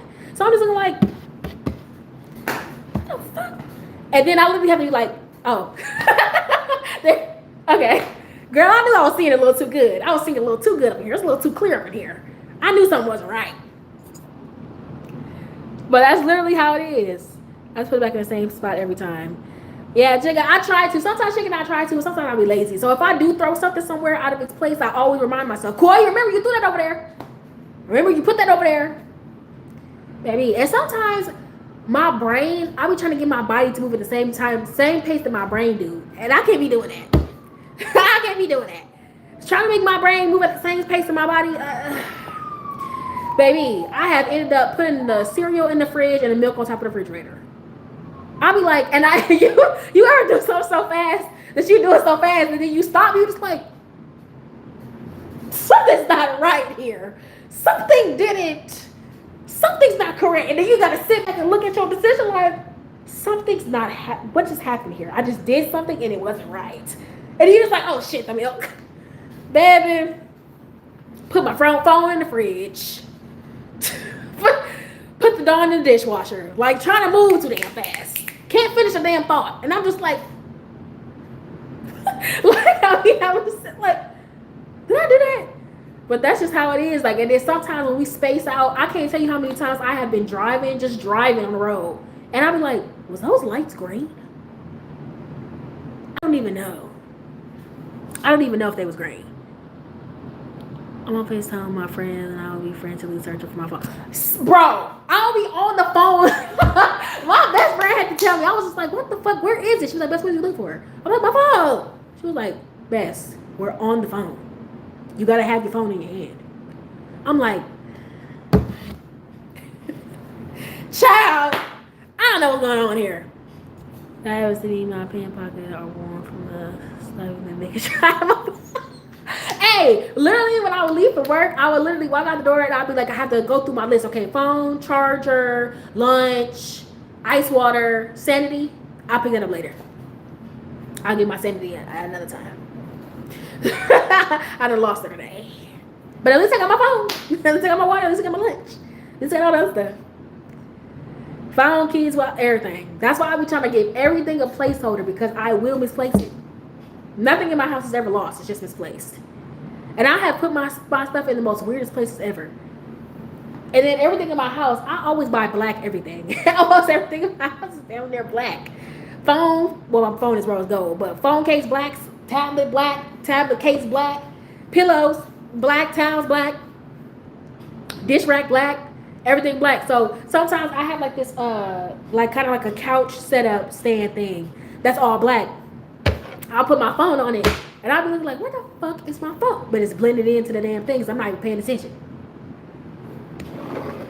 I use a cross fanny pack now. Oh, my best friend does that too. I have a cross fanny pack. I just don't be using it when I'm out because I always have a mini book bag. But when I used to work in real estate, when we used to have the keys and stuff, I used to have my little fanny pack to keep up with all the stuff that I had to keep up with at work. Super helpful. So, yeah. But I just try to follow a routine. That's another thing that's helped me. It's just a routine. Sticking to a routine, following it. Like, not doing exactly the same thing every day, but more so just like following a certain step-by-step of something to make sure that I get the end result that I'm always looking for. So, for instance, putting things back where I've recently found them. Writing stuff down. I have a list for everything. When I say everything. My forgetfulness is top tier. Okay? So, I have a list for everything. Write it down. Make it plain. Plan this out. Do all this stuff. Thank you, Michaela. But yeah, like plan all this stuff out. Make sure that I put my outfit out for the next morning, meal prep, things like that. Doing all that planning. I follow that type of routine. And that helps me, So I suggest that everybody do that. Yeah, But yeah. So it's hard out here for us neurodivergents. It's hard out here. Hey, but we make it work. We make it work every single day. Girl. Would you like to explain to me? Sorry, y'all. I'm checking on my YouTube video. I've been on this live almost 2 hours. Why aren't you uploaded? Ma'am. But yeah. So yeah, if y'all ever wanna, see the chaos on the channel, it's ADHD everything over here. I do long form, short form. I have multiple little mini series on my page. I have a long form series where I literally upload long form videos that literally are just whatever I think of, ideas and fun little things that I love to do, a little silly stuff. Oh, thanks, Miguel. I appreciate it. What's your favorite series on the channel? And so just little ideas that I come up with that are crazy and quirky and funny. Some are just creative, some are just hilarious, some are just crazy. So if y'all are interested in that, definitely check me out. I have some mini series where I have like an ADHD series where I go and try new restaurants that I've never had before, or like maybe go somewhere that that I really love. Give y'all a review on that. Then I have like my adventure videos where basically just life of an ADHDer, walking through everything, seeing everything in the lens of an ADHDer, and that can be sometimes it's regular errands, sometimes I'm going on a trip. Have new series videos coming up soon. And I have like a little FaceTime series, kind of like my little mental minute that I do, that basically I just sit on the phone and y'all just come with me whatever I'm doing, usually inside my house, just chilling and stuff. And I come on live every once in a while. My a couple of my favorite pieces, not all y'all are new. I don't think I've talked to y'all before. But like all my usual people is like my Silly Billies, and he hasn't been on in a while. Javale hasn't been on in a while, and neither has oh my god, I'm blanking so hard. Why am I blanking this hard? Brooks hasn't been on, so yeah, I kept it going. I love them all. Well, I appreciate that, Michaela. That makes me happy. Yeah, so I got a whole little channel going on, a whole little craziness going on here. Funny videos every week, crazy videos every week. Life of ADHD here. If you're looking for stuff that's educational, stuff that's like life hacks, how to manage relationships, I have my Neurodiversity playlist that you can check out. That's getting videos added to it in the near future. And yeah, come on over here. It's crazy times, good time, fun. We try to enjoy as much as we can and live our lives, and I hope one day the society can grow big enough that we can all have a little bit more fun, have longer chats, bigger things. I didn't really even get to what I wanted to get to today. I'm not used to so many people being on interaction in live. I don't usually have that many people, so I had a whole list of things to talk about. I only covered like one, but it's fine. Thank you, Michaela. I appreciate it. Relationships are definitely interesting. Yeah. I have a whole video in one of my playlists that talks about I made it a triggering little title, but I basically said that you didn't have a Valentine's because you have ADHD, which really wasn't true, but yeah. Do I like this person, or do they just take away from my boredom? That's a very good question to ask. Very, very, very good question to ask. All I will say is that you have to just look at how much they are contributing to your life. If they are giving you more than they're taking, if they make you feel fulfilled when you spend time with that person, you think happiness first and not, oh, okay, maybe I won't be bored if I spend time with them, then that's your person. And a lot of us neurodivergents just like being by ourselves. A lot of us gonna end up single, which there's nothing wrong with that. I love being single. Love it. No stress, no compromising, because I live by myself. I live by myself, so I don't have to worry about that. Gotta watch for users though, definitely, 100%. And users are not just people with money or anything like that. People like to suck you dry of all your energy. You know what I'm saying? They're gonna make you feel good. You are the best streamer I've seen so far. Thanks, Michaela. You are showering me in compliments today, Billy Poppy. You are the sweetest. Yeah, they're good at making you feel good at first, manipulating that mind, manipulating that body. You gotta make sure you look out for that. Like I said, if you have self-love and confidence in yourself, that type of stuff won't stay around long. It won't stay around long. But if you don't love yourself enough, if you don't have enough confidence in yourself, it's going to reflect in your life. It's going to reflect in your day-to-day decisions. It's going to reflect in everything that you do. Because you're not going to be making decisions based off of what's going to make you happy. You're not going to be making decisions based off of what's going to elevate you and bring prosperity and progress in your life. So the moment that you decide, okay, I want me to be happy at all costs, and I'm willing to do anything for my happiness, anything for my joy, anything to maintain fulfillment, you will see how easy it is to cut anything out of your life that is not fulfilling you. I can always sneak them out because of the behavior patterns. Yep, you will always be able to. So, all right, y'all, have it on here 2 whole hours. I'll probably come on Wednesday around like maybe 7-ish, 7:30, maybe 8. Because I've been on for 2 hours. I know that Monday is coming up. We got works, you know, work to do, things to see. So yeah, love y'all. Appreciate y'all for stopping in. I will see y'all in the next one. See y'all probably Wednesday around like 7 something. 7, if not 7, 8 o'clock at the latest.